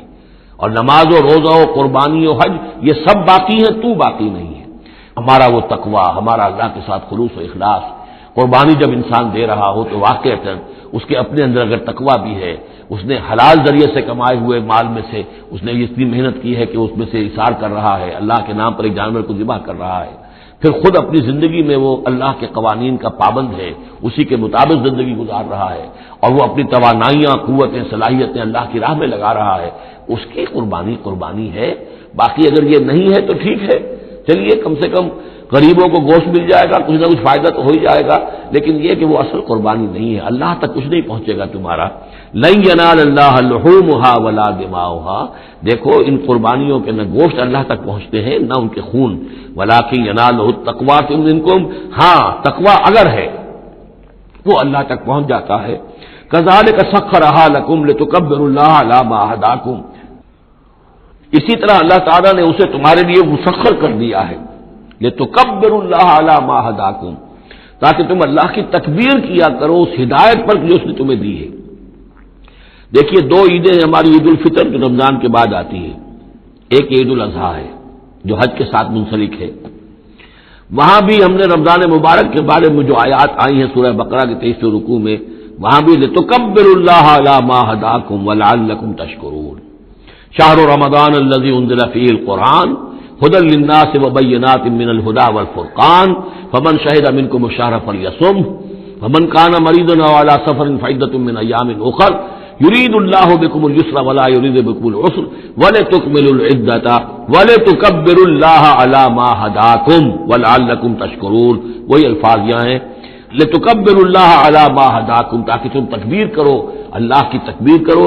اسی لیے عیدیان کے لیے جاتے آتے ہوئے تکبیر، اور اس کو بھی بڑا بلند آواز سے، جاتے آتے راستہ بدلنا، پھر نماز جو دوگانہ ہے عید کی اس میں اضافی تکبیرات ہیں. لتکبروا اللہ علی ما ہداکم ولعلکم تشکرون پر تو وہ آیت ختم ہوئی ہے. وبشر المحسنین، اور اے نبی ان لوگوں کو آپ بشارت دے دیجئے جو اسلام اور ایمان اور تقوی کی منزلیں طے کرتے ہوئے درجہ احسان تک پہنچنے کی کوشش کرتے ہیں اور پہنچ جاتے ہیں. ان اللہ یدافع عن الذین آمنوا ان اللہ لا يحب كل خوان کفور. اذن للذین یقاتلون بانہم ظلموا وان اللہ علی نصرهم لقدیر. الذين اخرجوا من ديارهم بغير حق الا ان يقولوا ربنا الله ولولا دفع الله الناس بعضهم ببعض لهدمت صوامع وبيع وصلوات ومساجد يذكر فيها اسم الله كثيرا وَلَيَنْصُرَنَّ اللَّهُ مَن يَنصُرُهُ إِنَّ اللَّهَ لَقَوِيٌّ عَزِيزٌ الَّذِينَ إِن مَّكَّنَّاهُمْ فِي الْأَرْضِ أَقَامُوا الصَّلَاةَ وَآتَوُا الزَّكَاةَ وَأَمَرُوا بِالْمَعْرُوفِ وَنَهَوْا عَنِ الْمُنكَرِ وَلِلَّهِ عَاقِبَةُ الْأُمُورِ صدق الله العظيم رب اشرح لي صدري ويسر لي أمري واحلل عقدة من لساني يفقهوا قولي اللهم ربنا الہمنا رشدنا واعذنا من شرور انفسنا اللهم ارنا الحق حقا وارزقنا اتباعه وارنا الباطل باطلا وارزقنا اجتنابه اللهم وفقنا لما تحب وترضى اللهم ربنا آنس وحشتنا في قبورنا وارحمنا بالقرآن العظيم اللهم اجعله لنا إماما ونورا وهدى ورحمة اللهم ذكرنا منه ما نسينا وعلمنا منه ما جهلنا وارزقنا تلاوته آناء الليل وآناء النهار واجعله لنا حجة يا رب العالمین آمین۔ یہ بات میں عرض کر چکا ہوں کہ سورہ حج کے بعض مضامین بہت مشابہ ہیں سورہ بقرہ سے۔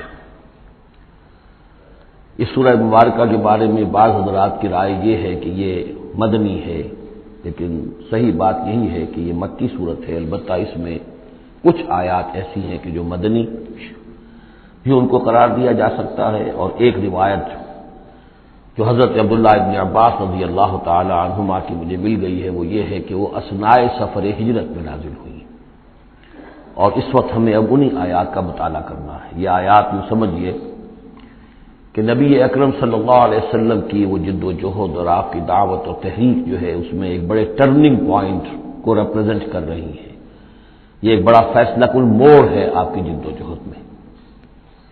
یہ مشابہت ذہن میں رکھیے کہ سورہ بقرہ میں بھی جہاں 23ویں رکوع میں تقریباً وسط ہے سورہ بقرہ کا، جس طرح یہ وسط ہے سورہ حج کا، وہاں بھی 23ویں رکوع میں رمضان مبارک اور روزے کی حکمتیں اور اس کے احکام کا بیان ہوا۔ 24ویں رکوع سے قتال فی سبیل اللہ اور اس کے ساتھ ہی حج کے دو جو رکوع ہیں مناسک حج پر مشتمل ہے۔ یہاں پر بھی آپ دیکھیے کہ مناسک حج پر دو رکوع مشتمل تھے اور اس کے فوراً بعد قتال کی بات ہو رہی ہے۔ بڑا گہرا ربط ہے ان دونوں کے اندر، اس لیے کہ قتال فی سبیل اللہ کا جو سب سے پہلا ہدف تھا وہ یہی تھا کہ توحید کا مرکز کعبۃ اللہ جو اصل میں خدا واحد کی عبادت کے لیے بنایا گیا تھا، اس وقت وہ مشرکین کے تسلط میں ہے اور انہوں نے اسے شرک کا اڈا بنایا ہوا ہے۔ تو گویا کہ اب پہلا جو فرض منصبی ہے امت مسلمہ کا وہ یہ ہے کہ اس مرکز توحید کو مشرکین کے تسلط سے واگزار کرا کے اسے واقعتاً توحید ہی کا مرکز بنا دیا جائے۔ اس اعتبار سے ظاہر بات ہے کہ جنگ ناگزیر ہے، یہ صرف واز سے ہونے والا کام تو نہیں تھا، اس کے لیے تو ظاہر بات ہے کہ طاقت کا استعمال ناگزیر تھا۔ اسی لیے مناسک حج کے ذکر کی فوراً بعد اب یہ تذکرہ ہو رہا ہے۔ یہ آیات میرے خیال میں اثناء سفر ہجرت میں نازل ہوئی۔ فرمایا ان اللہ یدافع عن الذین آمنوا، اللہ تعالیٰ مدافعت کرے گا اہل ایمان کی طرف سے، یعنی اب جو نیا دور شروع ہو رہا ہے جس میں کہ آرمڈ کانفلکٹ ہوگا، مسلح تصادم ہوگا، تو مسلمان اور اہل ایمان اپنے آپ کو اکیلا نہ سمجھے، بلکہ ان کی پشت پر اللہ ہے، ان کی طرف سے دفاع کرنے کے لیے اللہ تعالیٰ جو ہے وہ ان کی نصرت فرمائے گا۔ ان اللہ یدافع عن الذین آمنوا ان اللہ لا یحب کل خوان کفور، اللہ تعالیٰ کو بالکل پسند نہیں ہے یہ لوگ جو بہت خیانت کرنے والے ہیں اور ناشکرے ہیں۔ یہ کون ہے؟ یہ قریش مکہ کہ جنہوں نے ایک طرف خیانت کی انتہا کر دی کہ توحید کے مرکز کو شرک کا اڈا بنا دیا۔ یہ امانت تھی ان کے پاس حضرت اسماعیل اور حضرت ابراہیم علیہ السلام کی، اور یہ تو اس لیے تعبیر کیا گیا تھا ربنا لیقیموا الصلاۃ، اور حضرت ابراہیم نے دعا کی تھی وجنبنی وبنی ان نعبد الاصنام، لیکن ان لوگوں نے خیانت کی ہے، ان کی وراثت کے اندر صحیح طرز عمل اختیار نہیں کیا بلکہ خیانت کی روش اختیار کی، اور کفور ہیں، بہت ناشکرے ہیں، اس لیے کہ اس گھر کی وجہ سے انہیں یہ حیثیت حاصل ہے کہ یہ مرکزی شہر بنا ہوا ہے پورے جزیرہ نما عرب کا۔ اس گھر کی وجہ سے ان کے قافلوں کو تحفظ حاصل ہے کہ ان کے اوپر کوئی حملہ نہیں کرتا، اور مشرق اور مغرب کی جو ٹریڈ ہے اس کے گویا کہ یہ ایک طرح سے پروپرائٹری ان کے پاس حقوق آ گئے، ایکسکلوسو پروپرائٹری رائٹس، کہ ظاہر بات ہے کوئی اور قافلہ بچ کر جا نہیں سکتا قبائلی ریڈ سے اور حملے سے اور لوٹ مار سے، اور قریش کے قافلے کے اوپر کوئی حملہ کر نہیں سکتا، اسے کوئی چھو نہیں سکتا۔ تو اس گھر کی وجہ سے لإلاف قریش إِيلَافِهِمْ رِحْلَةَ الشِّتَاءِ وَالصَّيْفِ فَلْيَعْبُدُوا رَبَّ هَذَا الْبَيْتِ، یہ جو ان کے قافلے سردیوں میں جاتے ہیں یمن کی طرف اور گرمیوں میں جاتے ہیں شام کی طرف، تو ان کو سمجھنا چاہیے کہ یہ ساری جو ان کی چلت پھرت ہے یہ تو اس گھر کے طفیل ہے، اس کی وجہ سے انہیں یہ پروٹیکشن حاصل ہے، اور انہوں نے ناشکری کی ہے۔ تو اذن للذین یقاتلون بانہم ظلموا، اب اجازت دی جا رہی ہے ان لوگوں کو جن پر کہ جنگ ٹھوس دی گئی ہے، یعنی جو صورتحال پیدا کر دی گئی ہے کہ انہیں گھروں سے نکال دیا گیا، ہجرت پر مجبور کر دیا گیا، انہیں ستایا گیا، سال ہر سال سے ان پر پرسیکیوشن ہو رہی ہے، ٹارچر کیا جا رہا ہے۔ ابھی تک تو اللہ تعالیٰ نے ان کو ہاتھ روکے رکھنے کا حکم دیا ہوا تھا، کفوا ایدیکم، چاہے وہ براہ راست وہی جلی کی شکل میں قرآن میں آیت نہیں آئی تھی، لیکن حضور کے ذریعے سے اللہ تعالیٰ کا یہ حکم لوگوں تک پہنچ چکا تھا کہ خواہ کچھ بھی ہو جائے، تمہارے ٹکڑے اڑا دیے جائیں، تمہیں زندہ بھون دیا جائے، کباب بنا دیا جائے، تب بھی تم ہاتھ نہیں اٹھاؤ گے۔ لیکن اب ان کے ہاتھ کھولے جا رہے ہیں، اذن للذین یقاتلون بانہم ظلموا، اب جو ان پر ظلم کیا گیا ہے اس کے سبب سے ان کو اجازت دی جا رہی ہے کہ اب وہ اینٹ کا جواب پتھر سے دے سکتے ہیں۔ وَإِنَّ اللَّهَ عَلَىٰ نَصْرِهِمْ لَقَدِيرٌ، اور دوبارہ پھر تاکید کے ساتھ کہہ دیا کہ ان کو اپنے آپ کو اکیلے نہ سمجھے، یقیناً اللہ تعالیٰ ان کی نصرت پر قادر ہے، ان کی مدد فرمائے گا۔ الَّذِينَ أُخْرِجُوا مِن دِيَارِهِمْ، وہ لوگ کہ جو اپنے گھروں سے نکال دیے گئے، یہ سب کون تھے؟ مہاجرین جو مکے سے نکلنے پر مجبور کر دیے گئے، اہل و عیال کو چھوڑ کر نکلنے پر مجبور ہوئے۔ الَّذِينَ أُخْرِجُوا مِن دِيَارِهِمْ بِغَيْرِ حَقٍّ، جو نکال دیے گئے اپنے گھروں سے، اپنے علاقوں سے ناحق، إِلَّا أَن يَقُولُوا رَبُّنَا اللَّهُ، صرف اس جرم کی پاداش میں کہ انہوں نے کہا ہمارا رب اللہ ہے، ہم صرف ایک اللہ کو مانتے ہیں اور دوسرے آلہہ کو، دوسرے معبودوں کو، دوسرے دیویاں اور دیوتاؤں جو تمہارے من گھڑت ہے ہم ان کو تسلیم کرنے کو تیار نہیں۔ وَلَوْلَا دَفْعُ اللَّهِ النَّاسَ بَعْضَهُم بِبَعْضٍ، اور اگر اللہ تعالی بعض لوگوں کو بعض کے ذریعے سے دور نہ کرتا رہتا، یعنی زمین میں یہ مضمون آ چکا ہے، سورہ بقرہ کی آیت نمبر 251 میں بھی یہی مضمون آیا تھا، جب طالوت اور جالوت کی جنگ ہوئی تھی اس کے بعد یہ بات آئی تھی کہ اللہ تعالیٰ وقتاً فوقتاً زمین کی صفائی کرتا رہتا ہے، کہ جو بڑے فاسد قسم کے لوگ ہوتے ہیں اور مفسد قسم کے لوگ ہوتے ہیں، فاسد کلچر ہوتا ہے، فاسد ثقافت ہو جاتی ہے، تو پھر کوئی نہ کوئی ایسی شکل ہوتی ہے کہ اللہ تعالیٰ ان کو ختم کر کے، ان کا استیصال کر کے، ان لوگوں کو کچھ لوگوں کے ذریعے سے دنیا سے نیست و نابود کر دیتا ہے۔ اگر ایسا نہ ہوتا رہتا، وہاں یہ الفاظ آئے تھے اگر ایسا نہ ہوتا رہتا تو لفسدت الارض، زمین میں تو فساد ہی فساد ہوتا پھر۔ یہاں فرمایا وَلَوْلَا دَفْعُ اللَّهِ النَّاسَ بَعْضَهُم بِبَعْضٍ لَهُدِّمَتْ صَوَامِعُ وَبِيَعٌ وَصَلَوَاتٌ وَمَسَاجِدُ يُذْكَرُ فِيهَا اسْمُ اللَّهِ كَثِيرًا، تو ڈھا دیے جاتے سارے خانقاہیں اور تکیے اور سارے گرجے اور کنیسے اور ساری سینیگوگز، سلوطہ یہ عربی زبان کا لفظ ہے، صلاۃ ہی سے ہے یہ عربی، اور جیسا کہ میں نے عرض کیا ہے بارہا عبرانی اور عربی زبان جو ہے یہ عبرانی زبان کا لفظ ہے سلوطہ، اور عربی اور عبرانی جو ہیں یا تو سگی بہنیں ہیں کسی ایک ہی زبان کی، یہ دونوں نکلی ہوئی شاخیں ہیں، اور یا یہ کہ عبرانی ماں ہے اور عربی اس کی بیٹی ہے، یہ ان کے درمیان رشتہ ہے۔ صلاۃ کا لفظ جو عربی میں آیا ہے اور قرآن مجید میں صلوطہ یہ وہاں پر بھی موجود تھا۔ ہمارے ہاں سلام ہے، ان کا شوام ہے، وہ فرق اتنا ہی ہے، وہ شین کے ساتھ اور وہ بڑا اس کو گول کر کے شوام کہتے ہیں، باقی ہمارے یہاں سلام ہے، فرق اور خاص نہیں ہے۔ ان کا جو یوم کپور ہے وہ یوم کفارہ ہے، یوم جو کا تو یوم کی طرح ہے، کپور پے اور فے، جیسا کہ میں نے آپ کو بتایا تھا ذوالکفل میں پے فے کی جگہ ہو جاتی ہے، تو یوم کپور ہے ان کے ہاں، یوم کفارہ۔ تو یہ تقریباً تمام جو اصطلاحات ہیں وہ بہت ایک دوسرے کے قریب ہیں۔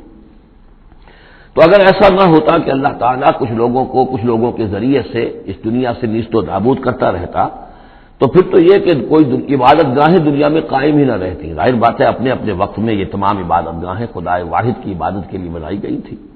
ومساجد، اور مسجدیں یذکر فیہا اسم اللہ کثیرا، جن میں کہ اللہ تعالیٰ کا نام کثرت سے لیا جائے۔ وَلَيَنصُرَنَّ اللَّهُ مَن يَنصُرُهُ، یہ بہت اہم ہے، یہ آیت کا ٹکڑا، یہ ہر شخص کو یاد کر لینا چاہیے۔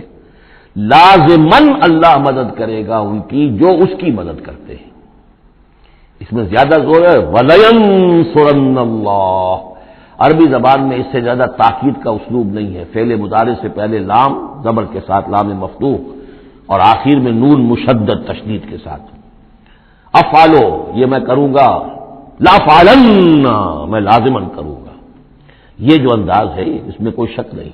وَلَيَنصُرَنَّ اللَّهُ مَن يَنصُرُهُ، لیکن دوسری بات یہ آئی کہ ظاہر بات ہے کہ یک طرفہ معاملہ نہیں ہے، تم اللہ کی مدد کرو گے تو اللہ تمہاری مدد کرے گا۔ تم اللہ کے باغیوں کے ساتھ دوستیوں کی پیڑیں بڑھاؤ، اللہ کے دشمنوں کے ساتھ تمہاری جو ہے وفاداریاں ہوں، اور تم چاہو کہ اللہ تمہاری مدد کرے، یہ تو انہونی بات ہے۔ جیسے سورہ بقرہ میں ہم نے دیکھا تھا فاذکرونی اذکرکم، تم مجھے یاد رکھو میں تمہیں یاد رکھوں گا۔ اسی طرح وَلَيَنصُرَنَّ اللَّهُ مَن يَنصُرُهُ، لازماً اللہ مدد کرے گا ان کی۔ اسی سورہ مبارکہ میں ہم دیکھ چکے ہیں کہ اس کا یقین ہونا چاہیے بندہ مومن کو، اور یہ یقین اس کا بہت بڑا سہارا بنتا ہے، اس کے صبر کا اور ثبات کا اور استقامت کا۔ ورنہ یہ کہ اگر اس یقین، اس اللہ کی مدد کی امید کی رسی کو وہ کاٹ دے تو پھر اس کے لیے کوئی سہارا نہیں رہے گا۔ ان اللہ لقوی عزیز، اور پھر یہ کہ اللہ جو مدد کا وعدہ کر رہا ہے تو اللہ کوئی کمزور تو نہیں ہے، قوی ہے، زبردست ہے، توانا ہے، عزیز ہے، زبردست ہے۔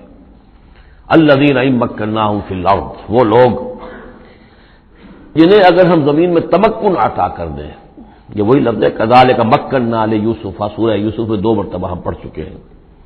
الذین ان مکناہم فی الارض، وہ لوگ کہ جنہیں اگر ہم زمین میں تمکن، قدرت، طاقت، غلبہ، حکومت، استیلاء عطا کر دیں تو وہ کیا کریں گے؟ اقاموا الصلاۃ، پہلا کام ہے نماز قائم کریں گے۔ یہی کام حضور نے کیا، جاتے ہی سب سے پہلے جمعہ قائم کیا، اور پھر یہ کہ مسجد النبوی کی تعمیر کی، پہلا کام۔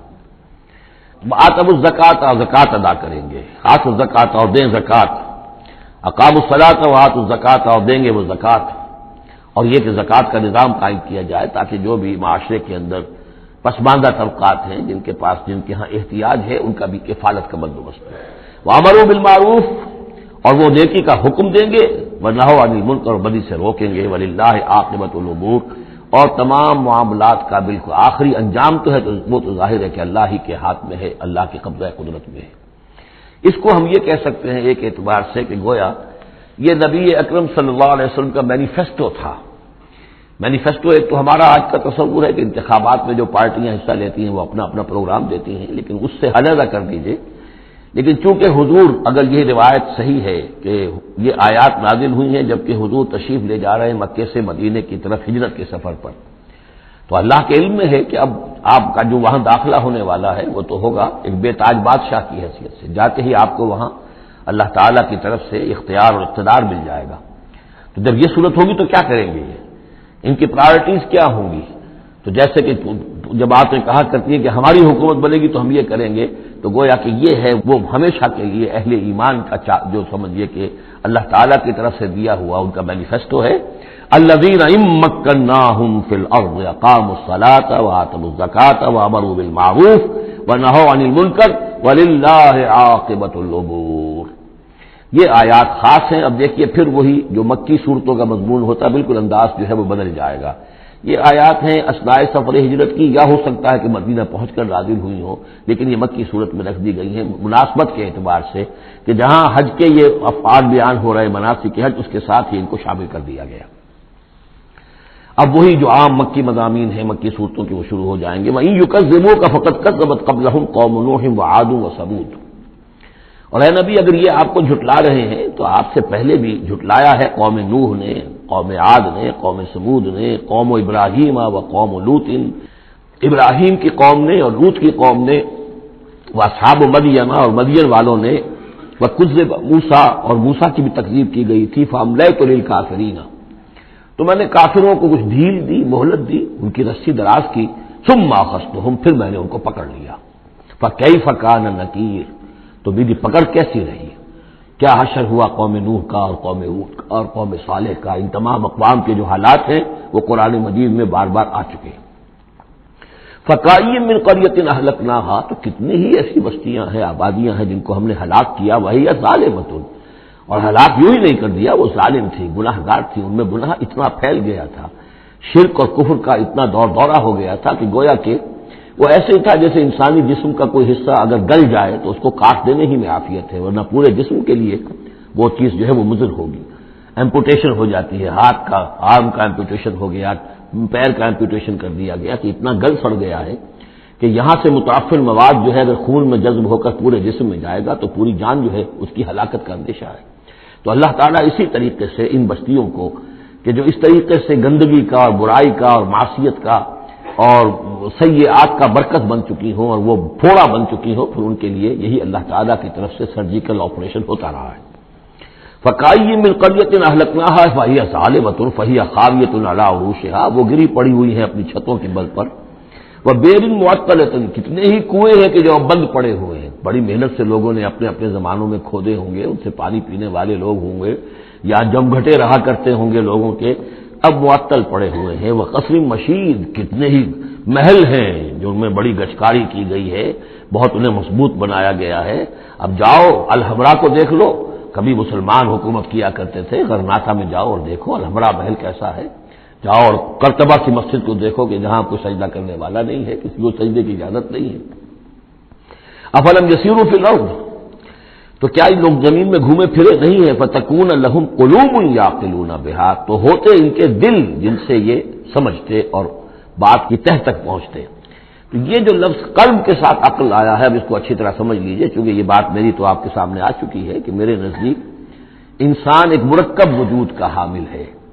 اس کا ایک وجود حیوانی ہے، خالص حیوانی اور مکمل حیوان اور اعلیٰ ترین حیوان۔ انسان اعلیٰ ترین حیوان ہے، تمام حیوانوں میں سب سے افضل ہے، اور اس میں وہ ساری فیکلٹیز ہیں کہ جو حیوانات میں بھی ہوتی ہیں، لیکن اس کا ایک روحانی وجود ہے، وہ مکمل وجود ہے، انڈیپینڈنٹ ہے، بالکل اس حیوانی وجود سے ایک علیحدہ اور مستقل مزاج وجود ہے۔ یہ دونوں کیسے جڑے ہوئے یہ ہم نہیں جانتے۔ وہ تو ہمیں یہ بھی معلوم نہیں کہ انسانی جسم میں جان کہاں ہے، کچھ پتہ نہیں، کہاں دل میں ہے کہیں ہے، تو دل تو بدل دیتے ہیں لوگ، پھر بھی وہ جان تو وہی کی وہی رہتی ہے۔ اب تو جو کچھ ہو رہا ہے آپ کو معلوم ہے، تو جان کہاں ہے، کس چیز سے متعلق، دماغ سے متعلق ہے، دل سے متعلق، کہاں سے متعلق؟ تو لائف ہی کو ہم نہیں جانتے، تو لائف سے آگے روح کا تعلق کس طور سے ہے ہم کیا جان سکتے ہیں؟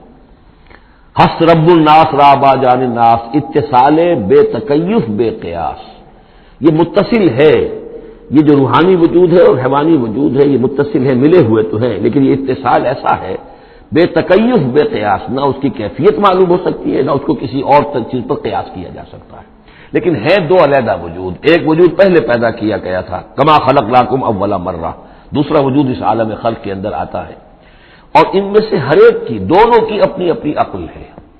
روح کی اپنی عقل ہے، روح کی اپنی آنکھ ہے، روح کے اپنے کان ہیں، اور جسم کے حیوانی وجود کے اپنی آنکھیں ہیں، اپنے کان ہیں، اپنی عقل ہے۔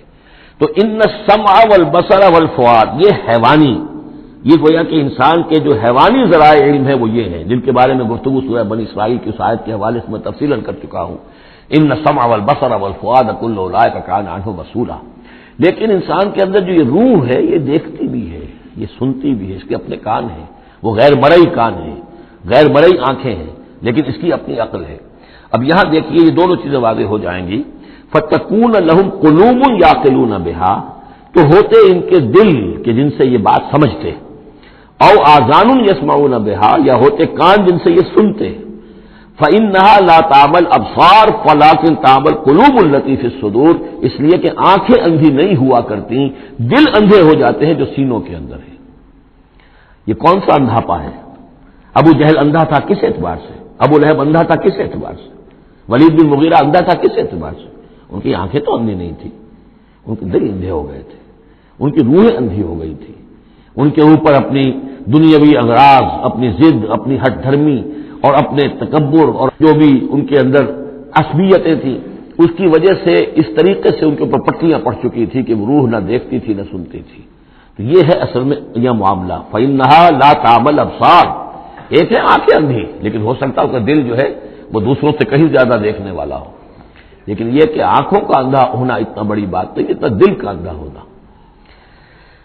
افلم یسیروا فی الارض فتکون لہم قلوب یعقلون بہا، تو کیا یہ زمین میں گھومے پھرے نہیں، پھر ہوتی ہیں ان کے دل کہ جن سے یہ بات کو سمجھتے، او آذان یسمعون بہا، یا ہوتے کان، روح کے کان کہ جن سے یہ سنتے، دیدن دیگر آموز سنیدن دیگر آموز، اس لیے کہ ظاہر بات ہے بستیوں کو تو وہ دیکھتے تھے، کتا بھی دیکھ رہا ہے کہ کار آ رہی ہے، اسے بچنا ہے، وہ بھی اپنی جان بچاتا ہے، انسان نے بھی دیکھ لیا اور وہ بھی جان بچانے کے لیے ایک طرف ہو گیا، تو کوئی بڑا فرق نہیں، یہ حیوانی جو دیکھنا ہے وہ تو دیکھنا ہے، لیکن انسان کا دیکھنا کچھ اور ہے۔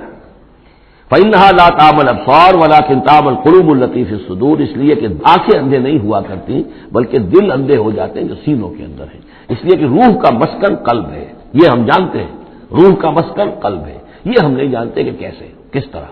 بہرحال دل کو آپ اگر کہیں کاٹیں گے پیٹیں گے تو کہیں وہ آپ کو اس میں روح نظر نہیں آئے گی، وہ غیر مرئی شے ہے، لیکن تعلق اس کا جو ہے وہ قلب انسانی کے ساتھ ہے۔ وَيَسْتَعْجِلُونَكَ بِالْعَذَابِ وَلَن يُخْلِفَ اللَّهُ وَعْدَهُ، اور یہ لوگ جلدی مچا رہے ہیں نبی آپ سے عذاب کی، اور اللہ تعالیٰ اپنے وعدے کی ہرگز خلاف ورزی نہیں کرے گا۔ وہ عذاب آئے گا، کس شکل میں آئے گا ابھی اللہ تعالیٰ نے اس کو چھپا کر رکھا ہوا ہے، کب آئے گا وہ بھی اللہ نے چھپایا ہوا ہے۔ وَإِنْ أَدْرِي أَقَرِيبٌ أَمْ بَعِيدٌ مَا تُوعَدُونَ، یہ ہم سورہ انبیاء میں پڑھائے ہیں کہ میں نہیں جانتا ہے نبی، آپ کہہ دیجئے قُلْ إِنْ أَدْرِي أَقَرِيبٌ أَمْ بَعِيدٌ مَا تُوعَدُونَ، کہ جس چیز کا تم سے وعدہ کیا جا رہا ہے، جس چیز کی دھمکی دی جا رہی ہے وہ قریب آ چکی ہے یا دور ہے۔ وَإِنَّ يَوْمًا عِندَ رَبِّكَ كَأَلْفِ سَنَةٍ مِّمَّا تَعُدُّونَ، اور یقیناً ایک دن آپ کے رب کے نزدیک 1000 برس کا ہے اس حساب سے جو تم تعداد جانتے ہو۔ انسانی عام حساب سے جو 1000 برس ہے، دنیا کا ہمارا حساب سے وہ در حقیقت اللہ کا ایک دن ہے۔ یہ مضمون چونکہ قرآن مجید میں پھر سورہ سجدہ میں پھر آئے گا، 2 مرتبہ آیا، تو یہ مضمون یوں سمجھیے کہ یہ محکمات میں سے، یہ متشابہات میں سے نہیں ہے، بات بالکل پختہ ہے، واضح ہے۔ یدبر الامر من السماء الى الارض ثم يعرج اليه في يوم كان مقداره 1000 سنة مما تعدون، تو اللہ تعالیٰ کی جو تدبیر امر ہے، وہی جو 3 کام ابتدائی جو شاہ ولی اللہ دہلوی رحمۃ اللہ علیہ کی تصنیف حجت البالغہ کے حوالے سے میں بتا چکا ہوں، ابداع، خلق اور تدبیر، تدبیر تیسرا کام ہے۔ اس تیسرے کام کے ضمن میں اللہ کا جو بھی ایک نقشہ بنتا ہے اس کی مشیت کا، وہ 1000 سال کا ہوتا ہے ہمارے حساب سے، اس کا ایک دن ہے، وہ اس کی ایک پلاننگ ہو جاتی ہے، اس کے احکام جو ہے وہ فرشتوں کے حوالے کر دیے جاتے ہیں، اس کی پھر ایگزیکیوشن ہوتی ہے، تو 1000 برس کی پلاننگ ہے ہمارے حساب سے، اللہ کے ہاں وہ ایک دن ہے۔ وَكَأَيٍّ مِّن قَرْيَةٍ أَمْلَيْتُ لَهَا، اور کتنی ہی بستیاں ایسی ہوئی ہیں کہ جنہیں ہم نے ڈھیل دی تھی، وَهِيَ ظَالِمَةٌ، لیکن وہ تھیں گناہ گار، ثُمَّ أَخَذْتُهَا، پھر میں نے ان کو پکڑ لیا، وَإِلَيَّ الْمَصِيرُ، اور میری ہی طرف لوٹ کر آنا ہے۔ قُلْ يَا أَيُّهَا النَّاسُ إِنَّمَا أَنَا لَكُمْ نَذِيرٌ مُّبِينٌ، کہہ دیجئے اے نبی، اے لوگو، میں ہوں ایک خبردار کرنے والا، صاف صاف تمہارے لیے خبردار کرنے والا آیا ہوں، ڈرانے والا آیا ہوں، بتا دینے والا ہوں کہ یہ مراحل زندگی کے آنے والے ہیں۔ فالذین آمنوا وعملوا الصالحات، جو لوگ ایمان لائیں اور نیک عمل کریں، لہم مغفرۃ ورزق کریم، ان کے لیے اللہ کی طرف سے مغفرت ہے، یہ میں بشارت دے رہا ہوں، اور رزق کریم، اور بہت ہی باعزت روزی ملے گی۔ والذین سعوا فی آیاتنا معاجزین، اور جو لوگ ہماری آیات کے بارے میں تگ و دو کریں گے کہ انہیں کسی طریقے سے فیل کر دیں، ناکام کر دیں، غیر مؤثر کر دیں، ان آیات کو پھیلنے نہ دیں، اولئک اصحاب الجحیم، تو یہ وہ لوگ ہیں کہ جہنم والے ہیں۔ وما ارسلنا من قبل کا، یہ کافی مشکل آیت ہے قرآن مجید کی جو اگلی آ رہی ہے، اور اس میں کافی قیل و قال ہے۔ وما ارسلنا من قبلک من رسول ولا نبی الا اذا تمنى القى الشیطان فی امنیتہ، اور نہیں بھیجا ہم نے آپ سے پہلے بھی کوئی رسول، اے نبی صلی اللہ علیہ وسلم، نہ کوئی رسول نہ نبی، الا اذا تمنا، مگر یہ کہ جب اس نے خود کوئی خیال باندھا، کوئی پلاننگ کی، کوئی نقشہ بنایا اپنے کام کا۔ ایک تو یہ کہ اللہ کی طرف سے ہدایت آ رہی کہ اب یہ کیجئے، اب یہ کیجئے، اب یہ کیجئے، ظاہر بات ہے کہ اس میں تو کسی خطا کا کوئی امکان ہی نہیں، وہی چاہے وہ وہی جلی ہو اور چاہے وہی خفی ہو، نبی کے لیے وہی جلی وہی خفی دونوں محفوظ ہیں۔ وہی خفی کے اندر بھی شیطان یا شیطانی قوتیں کوئی دراندازی نہیں کر سکتی، لیکن یہ کہ کبھی ایسا بھی ہوتا ہے کہ وہی کی طرف سے کوئی بات نہیں آئی ہے۔ ظاہر بات ہے کہ یہ نہیں سمجھنا چاہیے کہ نبی کی حیثیت بالکل ایسے ہے جیسے وہ کسی زمانے میں، آج کل تو شاید وہ معاملہ ختم ہو گیا، وہ تار جو جاتے تھے گٹ گٹ گٹ گٹ ہو رہی ہے، ادھر سے ہو رہی ہے، ادھر سے وہ جو ہے مشین بول رہی ہے، تو بیچ میں تو مشین ہے، کچھ نہیں ہے۔ تو ایسا نہیں ہے کہ نبی کی اپنی کوئی شخصیت ہی نہ ہو، نبی کی اپنی کوئی سوچ ہی نہ ہو، نبی کی اپنی کوئی پلاننگ ہی نہ ہو۔ یہ تو عام انسان بھی دیکھیے، اگر کوئی آپ کو یہ کہے بس آپ کو تو جو کہا کرتے چلے جاؤ، تو آپ کہیں گے میری شخصیت، میری بھی کوئی سوچ ہے، میری بھی کوئی اس معاملے کے اندر مجھے بھی کوئی رائے جو ہے، تو نبی کا معاملہ یہ نہیں ہے کہ بس ہر لحظہ وہ اللہ کا حکم آ رہا ہے، نہیں، بلکہ یہ کہ ان کو ایک حکم دے دیا گیا، اس پر پھر وہ خود بھی سوچتے ہیں۔ تبلیغ کیجئے، جیسے حکم آیا انذر عشیرتک الاقربین، اب اپنے قریبی رشتہ داروں کو خبردار کیجئے۔ اب یہ کام نبی کا تھا کہ آپ نے حضرت علی کو حکم دیا کہ کھانے کا انتظام کرو، اور بنو ہاشم کے تمام مردوں کو آپ نے بلا لیا۔ یہ جو تدبیر ہے یہ یا محمد رسول اللہ صلی اللہ علیہ وسلم کی، ان تدبیروں میں ایسا ہو سکتا ہے کہ کسی وقت کوئی خطا ہو جائے، کسی وقت کوئی بات جو ہے غلط بھی ہو جائے، یہ بات کیونکہ اس کا ذاتی اجتہاد ہے۔ چنانچہ صحابہ کرام بھی یہ کرتے تھے۔ غزوہ بدر میں حضور نے جہاں حکم دیا تھا کیمپ لگانے کا، تو وہ جا کر بعض صحابہ پہنچ گئے کہ حضور دیکھیے اگر تو یہ وحی کے حکم کے تحت ہے، جو اللہ کا حکم ہے کہ یہاں کیمپ ہمارا ہونا چاہیے، سر تسلیم خم ہے۔ اگر یہ آپ کی ذاتی رائے ہے تو پھر ذرا اگر آپ اجازت دیں تو ہم کچھ اپنی رائے بھی پیش کریں۔ آپ نے فرمایا ہاں کہو۔ انہوں نے عرض کیا کہ ہمارے نزدیک جو تجربہ ہمیں جنگوں کا ہے، اس کی بنا پر ہم بھی سمجھتے ہیں کہ ہمارا جو پڑاؤ ہے، ہمارا کیمپ وہاں لگنا چاہیے، اس وادی کے اس گوشے میں۔ آپ نے فرمایا ٹھیک ہے، یہاں سے خیمے اٹھاؤ اور وہاں لگا لو۔ ظاہر بات یہ تدبیر تھی ذاتی تھی محمد الرسول اللہ صلی اللہ علیہ وسلم کی۔ اس میں اختلاف کی صحابہ کو گنجائش ہے اور انہیں اپنی رائے پیش کرنے کا بھی موقع ہے۔ اگر یہ وہی سے ہوتا تو ظاہر بات ہے کہ پھر وہاں سے کوئی سوال پیدا نہیں ہوتا تھا کہ وہاں سے کیمپ اکھاڑا جائے۔ تو اس طرح کے معاملے میں خطا بھی ہو سکتی ہے، غلطی بھی ہو سکتی ہے، اور اس قسم کے معاملے میں کوئی در اندازی جو ہے شیطان کی طرف سے بھی ممکن ہے۔ اب یہ مسئلہ ایسا ہے کہ چونکہ عصمت انبیاء کے بارے میں جو بہت حساس، تمام اہل ایمان جو ہے بہت حساس ہیں، تو یہ آیت جو ہے تو یہ گویا کہ یوں سمجھیے کہ یہ حلق میں پھنس جاتی ہے، اس کو اس طریقے سے قبول کرنا بڑا مشکل ہے۔ تو تعویلیں بڑی دور راسکار بھی کی گئی ہیں، لیکن میرے نزدیک اس کی بالکل سیدھی سی بات ہے۔ یہاں تک کہ میں آپ کو واقعہ بتا چکا ہوں تعبیر نخل کا، کہ حضور نے مدینے میں جا کر کہا کہ یہ آرٹیفیشل پالینیشن وغیرہ کے لیے تم جو قریب کر دیتے ہو کھجور کے نر اور مادہ پھولوں کو قریب لے آتے ہو تاکہ فرٹیلائزیشن زیادہ ہو جائے اور پھر یہ کہ پھل زیادہ نہ کرو تو کیا ہے، آپ کے بس یہ کہنے سے صحابہ نے نہیں کیا، لیکن یہ کہ فصل کم ہو گئی۔ اب انہوں نے ڈرتے ڈرتے عرض کیا کہ حضور آپ نے یہ فرمایا تھا، ہم نے نہیں کیا، تعبیر نخل اس سال ہم نے نہیں کی تھی، فصل کم ہو گئی ہے۔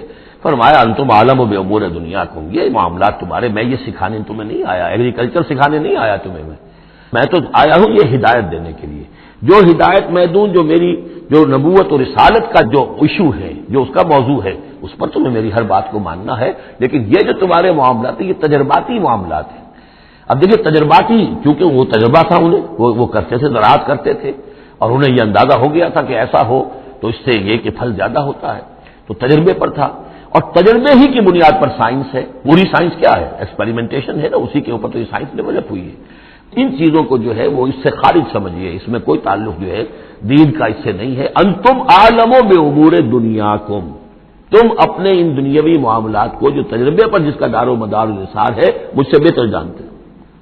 یہ حدیث ہے بخاری شریف کی، الحمدللہ اللہ تعالیٰ ان پر لاکھوں نعمتیں اور اپنی رحمتیں نازل فرمائے، یہ چیزیں محفوظ رہ گئی ہیں ہمارے لیے، تبھی تو ہمارے لیے کچھ کہنے کا اور بولنے کا موقع ہے۔ تو فرمایا انتم عالم بامور دنیاکم۔ اسی طریقے کا مسئلہ یہ ہے وما ارسلنا من قبلک من رسول ولا نبی الا اذا تمنا، جب وہ کوئی اپنی اسکیم بناتے ہیں، اپنی پلاننگ کرتے ہیں، القى الشیطان فی امنیتہ، تو شیطان ان کے خیال میں کچھ ڈال دیتا ہے۔ امنیہ کہتے ہیں تمنا، آرزو۔ اب دیکھیے آدمی سوچتا ہے یہ حسرہ ہو جانا چاہیے، یہ کام یوں ہونا چاہیے، مثلا جب کہ آپ نے دیکھا کہ مکہ مکرمہ میں تو میرا قیام ناممکن ہو گیا ہے، اس لیے کہ ابو طالب کے انتقال کے بعد وہ جو خاندانی ایک پروٹیکشن حاصل تھی بنو ہاشم کی، وہ ختم ہو گئی، اور اب خاندان بنی ہاشم کا سردار بھی ابو لہب ہو گیا ہے کہ جو بہت ہی سخت دشمن ہے ذاتی طور پر حضور کا۔ تو پھر آپ نے سوچا اب کیا کروں، کس طرف جاؤں، کدھر دیکھوں، کسے آواز دوں؟ تو آپ نے طائف کا سفر کیا، لیکن یہ کہ وہاں پہ آپ جو ہے ناکام وہاں سے آنا پڑا، وہاں کوئی آپ کو ریسپانس نہیں ملی، بلکہ زندگی کا سخت ترین دن جو ہے حضرت عائشہ صدیقہ رضی اللہ تعالیٰ عنہ کی روایت موجود ہے، ان کے ہوش کے دوران تو سمجھیے کہ غزوہ احد کا دن سخت ترین تھا، تو انہوں نے کبھی پوچھ لیا کہ حضور آپ پر احد کے دن سے بھی سخت دن کوئی گزرا ہے؟ آپ نے فرمایا ہاں، طائف کا دن مجھ پر اس سے کہیں زیادہ سخت تھا، وہ سختی ہوئی حضور پر۔ لیکن اللہ تعالیٰ کی مشیت میں کیا تھا کہ یہ سعادت جو ہے یہ طائف کے لیے نہیں لکھی تھی، یہ سعادت یثرب کے لیے لکھی تھی، جو مدینہ منورہ بننے کی سعادت جو ہے، مدینہ النبی بننے کی سعادت اللہ کی حکمت میں مدینے کے لیے تھی۔ وہاں حضور گئے بھی نہیں اور وہاں کے 6 آدمی ایمان لے آئے اور کھڑکی کھل گئی۔ وما ارسلنا من قبلک من رسول ولا نبی الا اذا تمنى القى الشیطان فی امنیته فینسخ اللہ ما یلقی الشیطان، پھر اللہ منسوخ کر دیتا ہے، ختم کر دیتا ہے اس چیز کو کہ جو شیطان نے ڈالا ہوتا ہے۔ ثم یحکم اللہ آیاتہ، پھر اللہ تعالیٰ اپنے فیصلوں کو پختہ کر دیتا ہے۔ یہاں آیت جو ہے آیات ہی فیصلوں کے معنی میں ہے۔ واللہ علیم الحکیم، اور اللہ سب کو جاننے والا کمال حکمت والا ہے۔ یہ توجیہ ہے میرے نزدیک، اور یہ قریب ترین ہے اس توجیہ سے کہ جو موضح القرآن میں شاہ عبد القادر رحمۃ اللہ علیہ ان کی طرف سے ہے، تو اس حوالے سے واقعہ یہ ہے کہ مجھے اس پر کافی اطمینان ہے۔ لِيَجْعَلَ مَا يُلْقِي الشَّيْطَانُ فِتْنَةً لِلَّذِينَ فِي قُلُوبِهِم مَرَضٌ، اور اس میں بھی اللہ کی ایک حکمت ہے کہ شیطان کی طرف سے جو کوئی آمیزش ہو جاتی ہے کسی وقت اس قسم کے معاملات میں، تو اس کو اللہ تعالیٰ فتنہ بنا دیتا ہے ان لوگوں کے لیے جن کے دلوں میں مرض ہوتا ہے، روگ ہوتا ہے، والقاسیۃ قلوبہم، اور جن کے دل سخت ہو چکے ہوتے ہیں۔ وَإِنَّ الظَّالِمِينَ لَفِي شِقَاقٍ بَعِيدٍ، اور یقیناً ظالم جو ہیں وہ تو یقیناً مخالفت میں اور دشمنی میں بہت دور جا چکے ہیں۔ وَلِيَعْلَمَ الَّذِينَ أُوتُوا الْعِلْمَ، اور یہ تاکہ جان لے وہ لوگ کہ جنہیں علم دیا گیا تھا انہ الحق من ربک، کہ یہ سب حق ہے آپ کے رب کی طرف سے، پھر جو بھی آخری فیصلہ اللہ کا آتا ہے اس پر پورا انشراح ہو جاتا ہے۔ فیؤمنوا بہ، تو وہ اس پر ایمان رکھتے ہیں، فتخبت لہ قلوبہم، اور اس پر ان کے دل جو ہے وہ اللہ کے سامنے جھک جاتے ہیں۔ وان اللہ لہادی الذین آمنوا الی صراط مستقیم، اور یقیناً اللہ تعالیٰ ہدایت دینے والا ہے ان کو جو ایمان لائیں سیدھے راستے کی طرف۔ یعنی کبھی اس طرح کی کوئی غلطی ہو بھی جائے، ایبریشن جس کو ہم کہیں گے، ذرا کہیں ہو بھی جائے تو اللہ تعالیٰ پھر صاف سیدھا کر دیتا ہے اور پھر ان کے رخ کو بالکل صحیح سمت میں موڑ دیتا ہے۔ وَلَا يَزَالُ الَّذِينَ كَفَرُوا فِي مِرْيَةٍ مِّنْهُ، اور یہ لوگ جو کفر کر رہے ہیں ان کو تو یہ تو شک و شبہ ہی میں رہیں گے، ان کے شکوک و شبہات کبھی ختم ہونے والے نہیں ہیں۔ حَتَّىٰ تَأْتِيَهُمُ السَّاعَةُ بَغْتَةً، یہاں تک کہ یا تو قیامت آ دھمکے ان پر اچانک، اور یاتیہم عذاب یوم عقیم، یا پھر وہ عذاب جو ہے بانج دن کا، یعنی ایسا دن کہ جو خیر سے خالی ہوگا، بانج ہوگا، بانج دن یوم عقیم کا جو عذاب ہے وہ ان پر مسلط ہو جائے۔ الملک یومئذ للہ، اس دن راج ہوگا پھر صرف اللہ کا، کسی کے پاس کوئی اختیار نہیں ہوگا۔ یحکم بینہم، یعنی یہ کہ آج بھی راج تو اللہ ہی کا ہے، حکم اسی کا چل رہا ہے، لیکن یہ کہ پھر بھی کچھ نہ کچھ پردے پڑے ہوئے ہیں، کچھ نہ کچھ ڈرامے سے ہو رہے ہیں کہ یہاں یہ بادشاہ صاحب ہیں اور یہاں یہ سردار ہے قبیلے کا، کچھ نہ کچھ لوگوں کے نگاہوں کے اوپر پردے پڑے ہوئے ہیں، لیکن ایک دن آئے گا کہ وہ سب پردے اٹھ جائیں گے۔ لمن الملک اليوم للہ الواحد القہار، پکارا جائے گا آج کے دن کس کی بادشاہی ہے؟ اللہ کی جو واحد ہے، قہار۔ یحکم بینہم، وہ ان کے مابین فیصلہ کرے گا۔ فالذین آمنوا وعملوا الصالحات فی جنات النعیم، تو جو لوگ ایمان لائے اور انہوں نے نیک عمل کیے ہوں گے وہ ہوں گے جنتوں میں، نعمتوں والے باغات میں۔ والذین کفروا وکذبوا بآیاتنا، اور وہ لوگ کہ جو کفر کی روش اختیار کریں اور ہماری آیت کو جھٹلائیں، فاولئک لہم عذاب مہین، تو ان کے لیے ہوگا اہانت آمیز رسوا کن عذاب۔ والذین ہاجروا فی سبیل اللہ، دیکھیے یہ ہجرت کا، کیونکہ یہ بالکل یعنی مکی دور کے بالکل آخری زمانے کی یہ صورت ہے، بالکل متصل سمجھیے، جیسے کہ ہجرت کے متصل بعد سورہ بقرہ، ہجرت کے بالکل متصل قبل یہ سورہ حج۔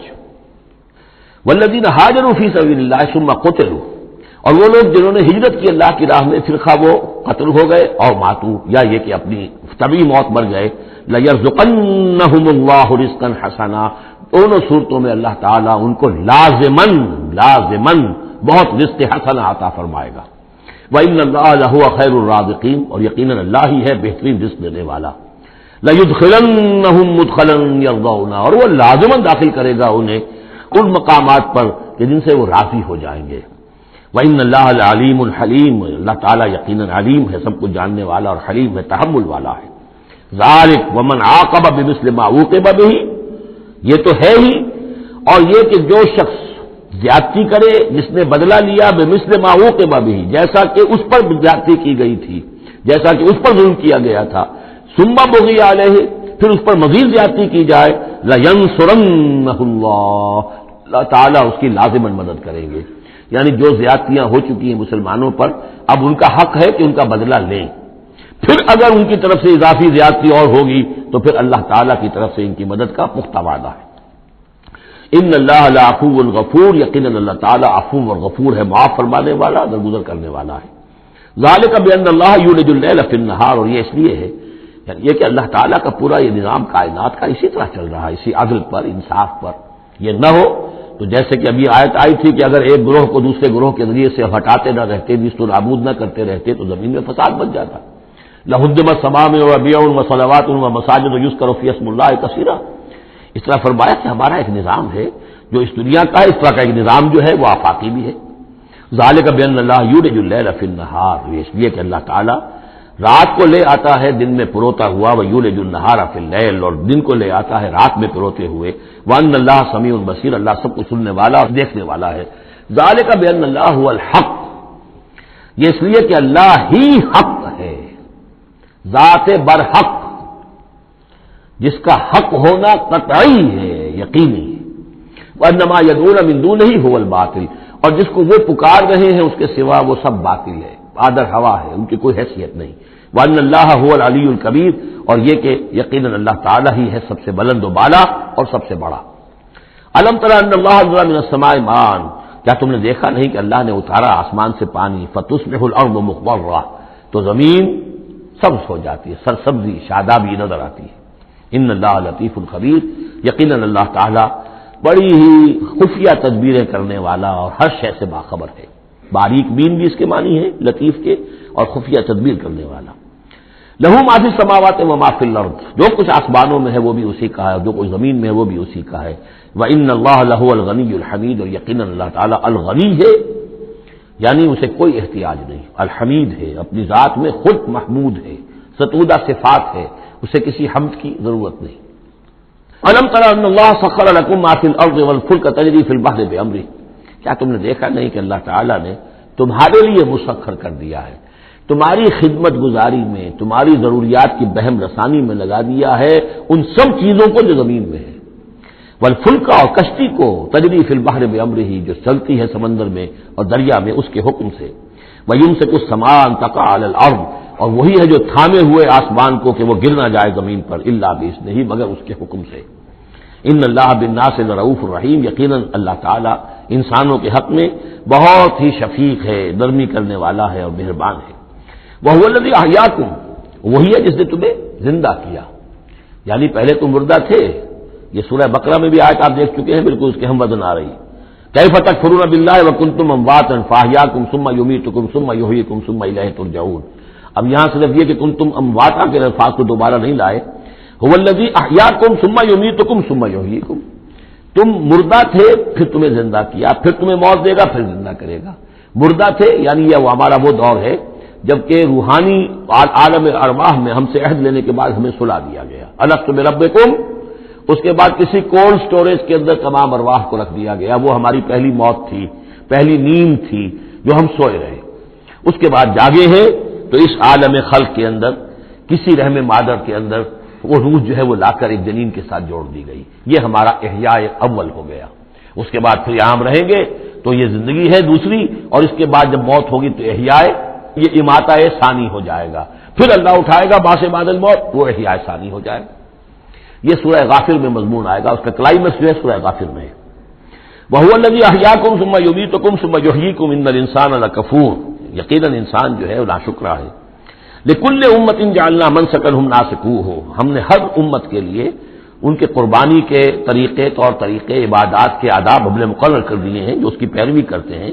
فَلَا يُنَازِعُنَّكَ فِي الْأَمْرِ، تو انہیں آپ سے جھگڑنا نہیں چاہیے، یعنی یہ کہ اگر یہود کے ہاں کوئی اور طریقے سے قربانی کے تو، اور جہاں بنی اسماعیل کے لیے ہم نے کچھ اور مقرر کیے، مسلمانوں کو اب کچھ اور طریقے ہم بتا رہے ہیں، تو اس میں کوئی حرج نہیں ہے، اس میں جھگڑنے کی ضرورت بات نہیں۔ یہ پہلے پڑھ چکے اسی صورت میں کہ ہم نے ہر امت کے لیے منسک مقرر کیے ہیں۔ وَلِكُلِّ أُمَّةٍ جَعَلْنَا مَنسَكًا لِيَذْكُرُوا اسْمَ اللَّهِ عَلَىٰ مَا رَزَقَهُم مِّن بَهِيمَةِ الْأَنْعَامِ فَإِلَٰهُكُمْ إِلَٰهٌ وَاحِدٌ فَلَهُ أَسْلِمُوا وَبَشِّرِ الْمُخْبِتِينَ، تو ہر قوم کے لیے، ہر امت کے لیے اللہ تعالیٰ نے قربانی کے قواعد و ضوابط بنائے، تو وہ اس کی پیروی کرتے ہیں۔ فَلَا يُنَازِعُنَّكَ فِي الْأَمْرِ، تو انہیں جھگڑنا نہیں چاہیے نبی آپ سے اس معاملے میں۔ وَادْعُ إِلَىٰ رَبِّكَ، اور اپنے رب کی طرف آپ بلاتے رہیے۔ إِنَّكَ لَعَلَىٰ هُدًى مُسْتَقِيمٍ، یقیناً آپ تو ہدایت کے، سیدھی ہدایت کے راستے پر ہیں۔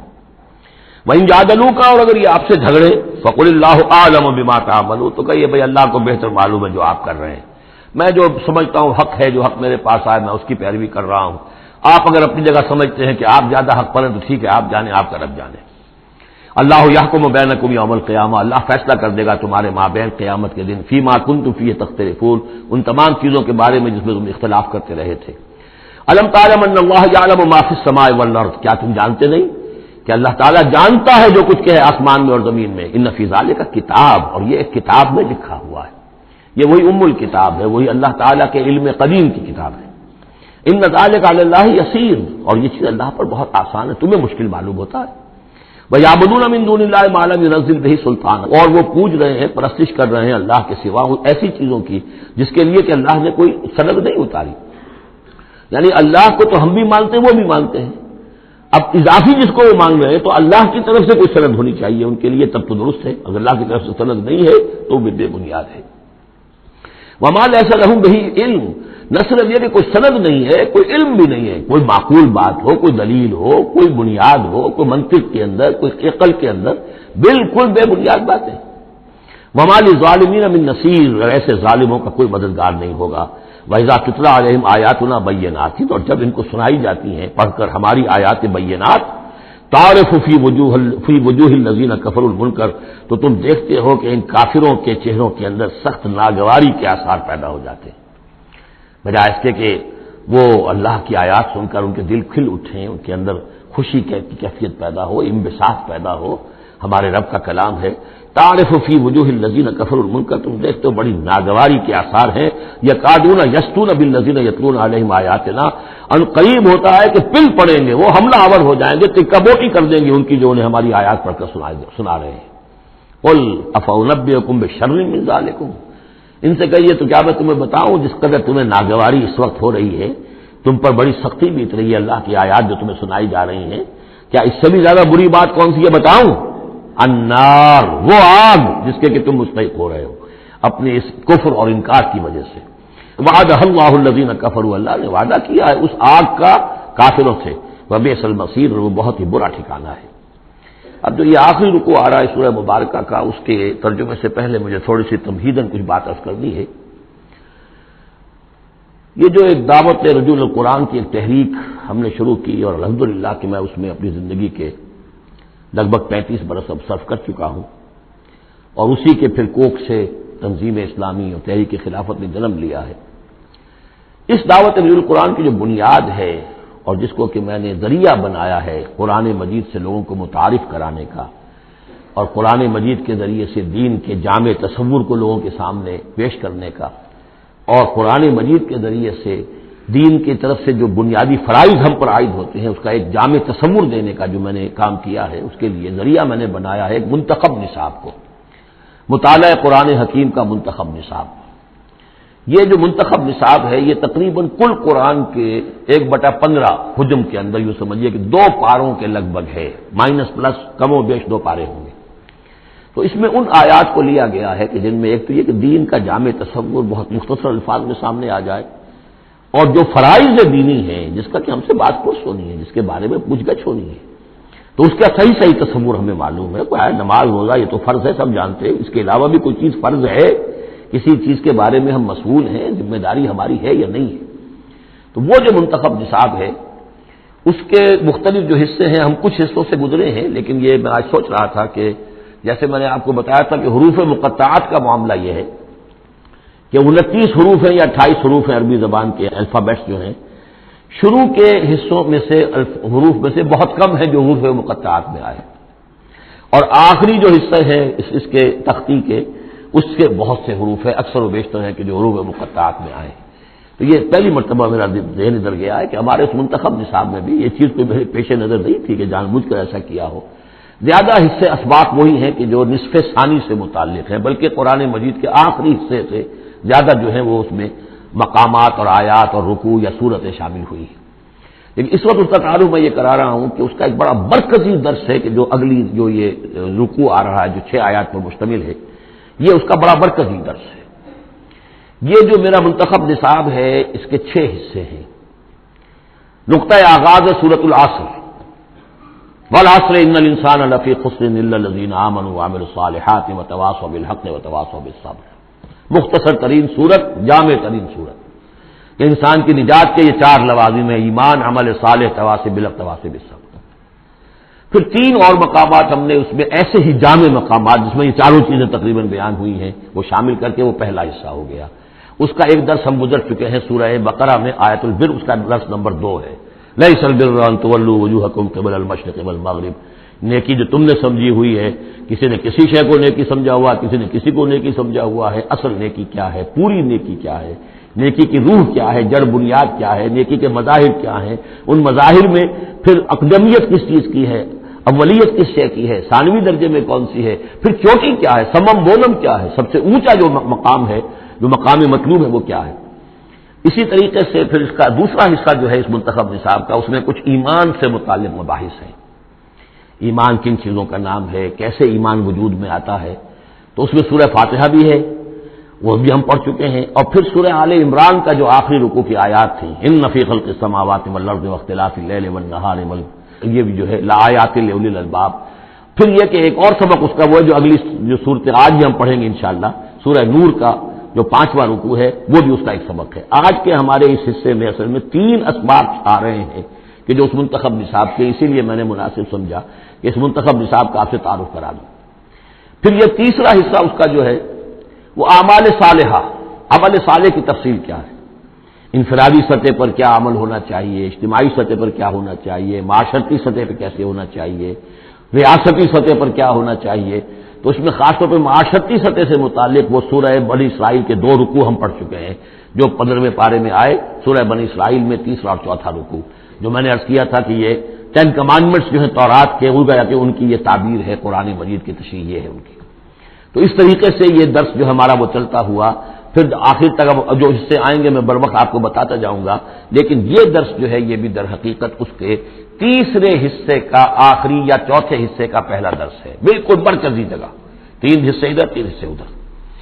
یہ اس اعتبار سے جامع ترین مقام ہے قرآن کا کہ قرآن کی دعوت کو 2 حصوں میں تقسیم کر کے بیان کیا گیا.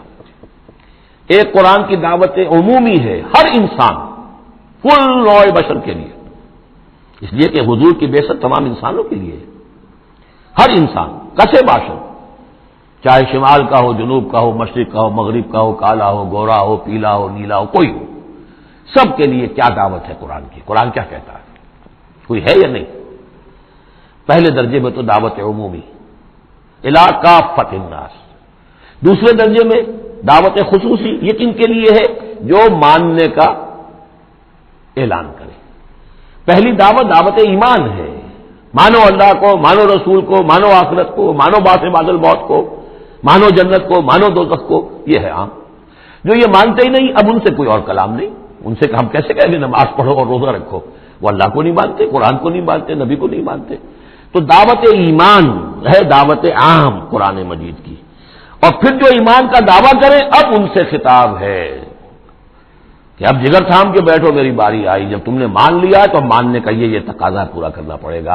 اب وہ دعوت عمل ہوگی، یہ کرو اور یہ کرو اور یہ کرو اور یہ کرو. تو دعوت ایمان یہاں پر اور پھر دعوت عمل، ان کو علیحدہ علیحدہ سے جو ہے اللہ تعالیٰ نے ان 6 آیات کے اندر بیان کر دیا. یا ایھا الناس، اب دیکھیے دعوت عمومی کا خطاب ہے. یا ایھا الناس 4 آیتوں اس کے تابع ہیں، اور آخری 2 آیتوں میں پھر آئے گا یا ایھا الذین آمنوا. پھر وہ اہل ایمان سے جو ایمان کا دعویٰ کرے مان لے کہ ہاں ہم نے مانا. یا ایھا الناس ضرب مثل فاستمعوا له، ایک مثال بیان کی جاتی ہے، ذرا توجہ سے سنو. ان الذین تدعون من دون اللہ لن یخلقوا ذبابا ولو اجتمعوا له، یقیناً وہ معبود جنہیں تم پکار رہے ہو اللہ کے سوا، یہ بت تمہارے جو، کیونکہ جو مخاطب اولین تھے وہ بت پرست تھے.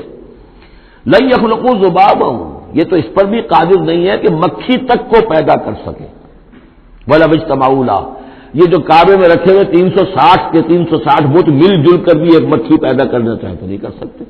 سامنے کی بات تھی، تو صرف شعور دلانا تھا. جیسے حضرت ابراہیم نے بھی ان بتوں کو توڑ کے ذرا انہیں آمادہ کر دیا ایک دفعہ کہ وہ اپنے گریبانوں میں جھانکیں ضرور، ایک دفعہ حقیقت ان پر منکشف ہو گئی. اسی طرح یہ مثال دی جا رہی ہے. وہی یسلبھم الذباب شیئا، اور یہ تو بات بہت دور کی ہے کہ وہ مکھی کو پیدا کرے. مکھی ان سے کوئی چیز چھین کر لے جائے، ان کے سامنے حلوے مانڈے رکھتے ہو، مکھیاں منمناتی ہیں، وہ تو مکھیاں بھی اڑا نہیں سکتے. یسلبھم الذباب شیئا لا یستنقذوہ منہ، تو اسے واپس چھین نہیں سکتے، حاصل نہیں کر سکتے.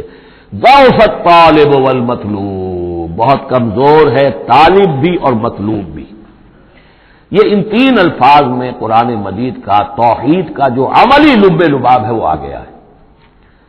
انسان جو ہے، جو بھی کسی بھی درجے میں باشعور انسان ہے، اس کا کوئی نہ کوئی آئیڈیل ہے، آدرش ہے، کوئی نصب العین ہے، جس کے لیے وہ بھاگ دوڑ کرتا ہے، محنت کرتا ہے دن رات۔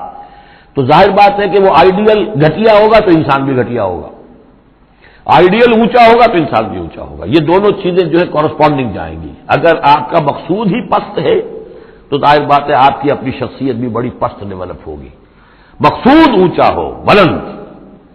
لیکن فرمایا ان کا تو جو مطلوب ہے وہ بھی ضعیف، تو طالب تو اور بھی ضعیف ہوئے۔ جن کا مطلوب وہ بنے ہوئے ہیں کہ جو مکھی تک نہیں اڑا سکتے، تو طالبوں کا کیا حل ہوگا؟ قیاس کن دے گلستان من بہار مرا۔ لیکن یہ وہی مضمون ہے جو سورہ بقرہ میں آ چکا ہے۔ وَمِنَ النَّاسِ مَن يَتَّخِذُ مِن دُونِ اللَّهِ أَندَادًا يُحِبُّونَهُمْ كَحُبِّ اللَّهِ، لوگوں میں سے کچھ ایسے ہیں جو اللہ کے مد مقابل بنا کر کچھ اور چیزوں سے محبت شروع کر دیتے جیسے کہ اللہ سے محبت کرنی چاہیے تھی۔ اصل میں تو انسان کو بنایا گیا کہ لا محبوب الا اللہ، لا مقصود الا اللہ، لا مطلوب الا اللہ، مطلوب اللہ کے سوا کوئی نہ رہے، باقی ذرائع ہے۔ زندہ رہنے کے لیے روٹی کھانی ہے، محنت کرنی ہے، ہل چلانا ہے، ذرائع ہے، مطلوب نہیں ہے۔ نہ کھیتی مطلوب ہے، نہ دکان مطلوب ہے، نہ پروفیشن مطلوب ہے، نہ ڈاکٹری، نہ انجینئرنگ، کوئی شے مطلوب نہیں، نہ دنیا مطلوب ہے، نہ اولاد مطلوب ہے، مطلوب صرف اللہ۔ یہ ہے توحید کا لب لباب، لا مطلوب الا اللہ، لا مقصود الا اللہ، لا محبوب الا اللہ۔ لیکن جو لوگ یہاں تک نہیں پہنچ سکتے، جیسے جس شخص کو بہت سخت بھوک لگی ہو، اگر اچھی چیز کھانے کو نہیں ملے گی تو برے میں بھی منہ مارے گا۔ اگر ان کا ذہن وہاں تک نہیں پہنچا، اگر ان کے ذہن کی پستی کا یہ عالم ہے کہ اللہ کی معرفت حاصل نہیں کر سکے، اللہ ان کا محبوب اور مطلوب و مقصود اصلی نہ بن سکا، تو کسی اور کو اللہ کی جگہ رکھ کر اور وہ پوجنا شروع کر دیتے ہیں۔ کوئی آئیڈیلی ہے، کوئی وطن ہے، کوئی قوم ہے، اور کچھ نہیں تو میرا اپنا نفس ہے، اپنے ہی حسن کا دیوانہ بنا پھرتا ہوں، اپنی ہی حریم ذات کے گرد طواف ہو رہا ہے۔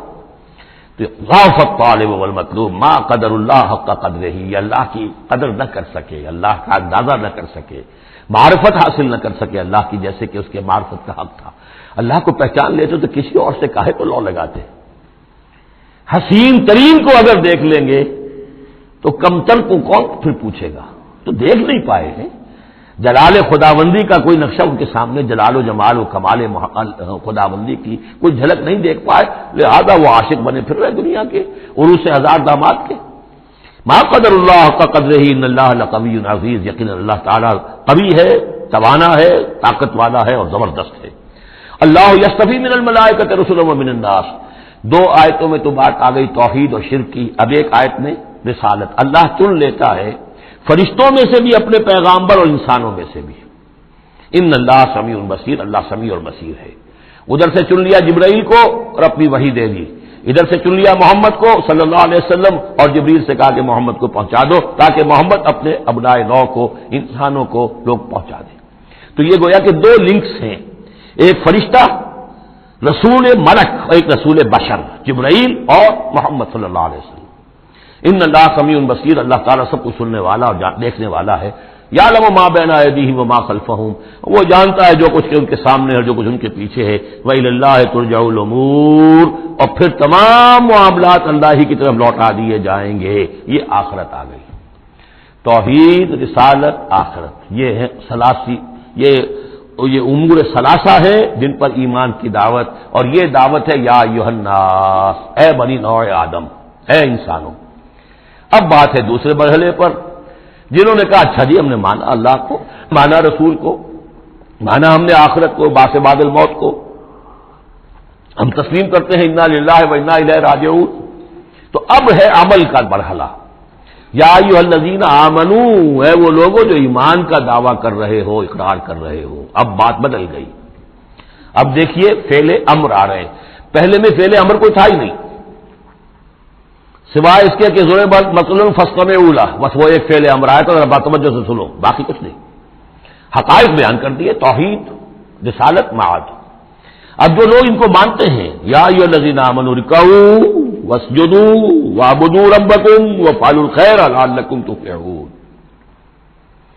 اے ایمان کے دعوے دارو، رکوع کرو، جھکو اللہ کے سامنے، واسجدوا، اور جھکو، پروسٹریٹ بیفور ہم، کے سامنے سر بسجود ہو جاؤ، وَاعْبُدُوا رَبَّكُمْ، اور اپنے رب کی بندگی، مکمل بندگی، ٹوٹل بندگی، اس کی پرستش نہیں، بندگی بھی، زندگی آمد برائے بندگی، زندگی بے بندگی شرمندگی، وَافْعَلُوا الْخَيْرَ، اور نیک کام کرو، بھلے کام کرو۔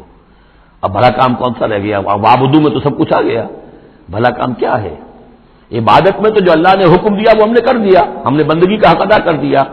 اب فعل خیر کیا ہے؟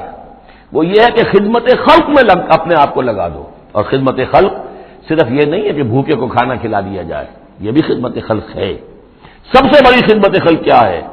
ان کی عاقبت سنوارنے کی کوشش کرو، یہ سموچے جہنم کے اندر جا رہے ہیں، گویا کہ دعوت، ان کو بچاؤ، ان لوگوں کو اس حقائق سے خود بھی جن سے کہ تم آشنا ہو گئے ہو، جو حقائق تم پر منکشف ہو گئے ہیں، ان سے انہیں بھی روشناس کرو تاکہ ان کی عاقبت سنور جائے، ان کی بھی زندگی درست ہو جائے۔ لعلکم تفلحون، یہ کرو گے تو فلاح پاؤ گے۔ بہت اہم نقطہ ہے یہ۔ ہے ایمان کے دعوے داروں، یہ نہ سمجھ بیٹھو بس ایمان لے آئے تو بس فلاح ہی فلاح ہے، اب کامیابی ہو گئی بس، نہیں، یہ شہادت گاہ الفت میں قدم رکھنا ہے، یہ تو ابھی قدم رکھا ہے آپ نے، اب یہ کرو اور یہ کرو اور یہ کرو اور یہ کرو تاکہ فلاح پاؤ۔ اگر اس کے بغیر فلاح کی توقع کیے بیٹھے ہو تو یہ تمہارا اپنا خیال ہے، وشفل تھنکنگ ہے، تلک امانیکم قل ہاتوا برہانکم ان کنتم صادقین، یہ تو پھر تمہاری اپنے من گھڑت خیالات ہیں۔ اور اس سے بھی اگلا حکم ہے وجاہدوا فی اللہ حق جہادہ، جہاد کرو پھر اللہ کے لیے جیسا کہ اس کے لیے جہاد کا حق ہے۔ یہ سجدہ جو ہے صرف حضرت شافعی کے نزدیک ہے، امام شافعی کے، وجاہدوا فی اللہ حق جہادہ، اور جہاد کرو اللہ کے لیے جیسا کہ اس کے لیے جہاد کا حق ہے۔ هو اجتباکم، اس نے تمہیں چن لیا ہے۔ کیا مانی؟ اب نبوت محمد پر ختم ہو رہی ہے صلی اللہ علیہ وسلم، اب آئندہ جبریل کسی کے پاس وحی نہیں لائیں گے کہ پھر وہ وحی پہنچائے لوگوں کو، اب یہ کام یہ کہ وہی جو جبریل وحی لائے اور جو محمد نے تمہیں پہنچا دی، اب تمہیں پہنچا دی ہے پوری نوع انسانی کے تک۔ یہ ہے تیسری لنک، هو اجتباکم، اپنے نصیب پر فخر کرو، اللہ نے تمہیں چن لیا ہے، سلیکٹ کر لیا ہے۔ یہ بالکل وہی مضمون اب آ گیا جو سورہ بقرہ میں آیا تھا، وَكَذَلِكَ جَعَلْنَاكُمْ أُمَّةً وَسَطًا لِتَكُونُوا شُهَدَاءَ عَلَى النَّاسِ وَيَكُونَ الرَّسُولُ عَلَيْكُمْ شَهِيدًا، وہی مضمون آ رہا ہے، هُوَ اجْتَبَاكُمْ وَمَا جَعَلَ عَلَيْكُمْ فِي الدِّينِ مِنْ حَرَجٍ، اور تمہارے لیے تو ہم نے دین کے اندر کوئی تنگی رکھی ہی نہیں، ملت ابیکم ابراہیم، یہ تمہارے جد ابراہیم ہی کی ملت ہے، هو سماکم المسلمین، اسی نے تمہارا نام مسلم رکھا ہے، اللہ نے تمہیں مسلم کا خطاب دیا ہے، حضرت ابراہیم نے بھی یہی کہا تھا، ربنا وجعلنا مسلمین لک ومن ذریتنا امۃ مسلمۃ لک، ہماری امت میں سے بھی ایک امت مسلمہ اٹھائی ہو، من قبل وفی ھذا، اس سے پہلے بھی اور اس میں بھی، لیکون الرسول شہیدا علیکم وتکونوا شہداء علی الناس، وہی مضمون جو سورہ بقرہ میں تھا، وکذالک جعلناکم امۃ وسطا لتکونوا شہداء علی الناس ویکون الرسول علیکم شہیدا۔ فرق کیا ہے؟ وہاں پہلے امت کا ذکر ہے پھر رسول کا ذکر، یہاں پہلے رسول کا ذکر ہے پھر امت کا ذکر، لِيَكُونَ الرَّسُولُ شَهِيدًا عَلَيْكُمْ وَتَكُونُوا شُهَدَاءَ عَلَى النَّاسِ فَأَقِيمُوا الصَّلَاةَ، بس اس کو اپنی پوری طرح سمجھنے کے بعد اب بسم اللہ کرو، قدم آگے بڑھاؤ، تو سب سے پہلے قدم کہاں بڑھاؤ گے؟ فَأَقِيمُوا الصَّلَاةَ وَآتُوا الزَّكَاةَ، نماز قائم کرو، زکوٰۃ ادا کرو، وَاعْتَصِمُوا بِاللَّهِ، اور اللہ کے ساتھ چمٹ جاؤ، اللہ کے دامن سے وابستہ ہو جاؤ، هُوَ مَوْلَاكُمْ، وہ تمہارا مولا ہے، مددگار ہے، پشت پناہ ہے، حمایتی ہے، فَنِعْمَ الْمَوْلَىٰ وَنِعْمَ النَّصِيرُ، کیا ہی اچھا ہے حمایتی اور کیا ہی اچھا ہے مددگار۔ بارک اللہ لی ولکم فی القرآن العظیم ونفعنی وإیاکم بالآیات والذکر الحکیم۔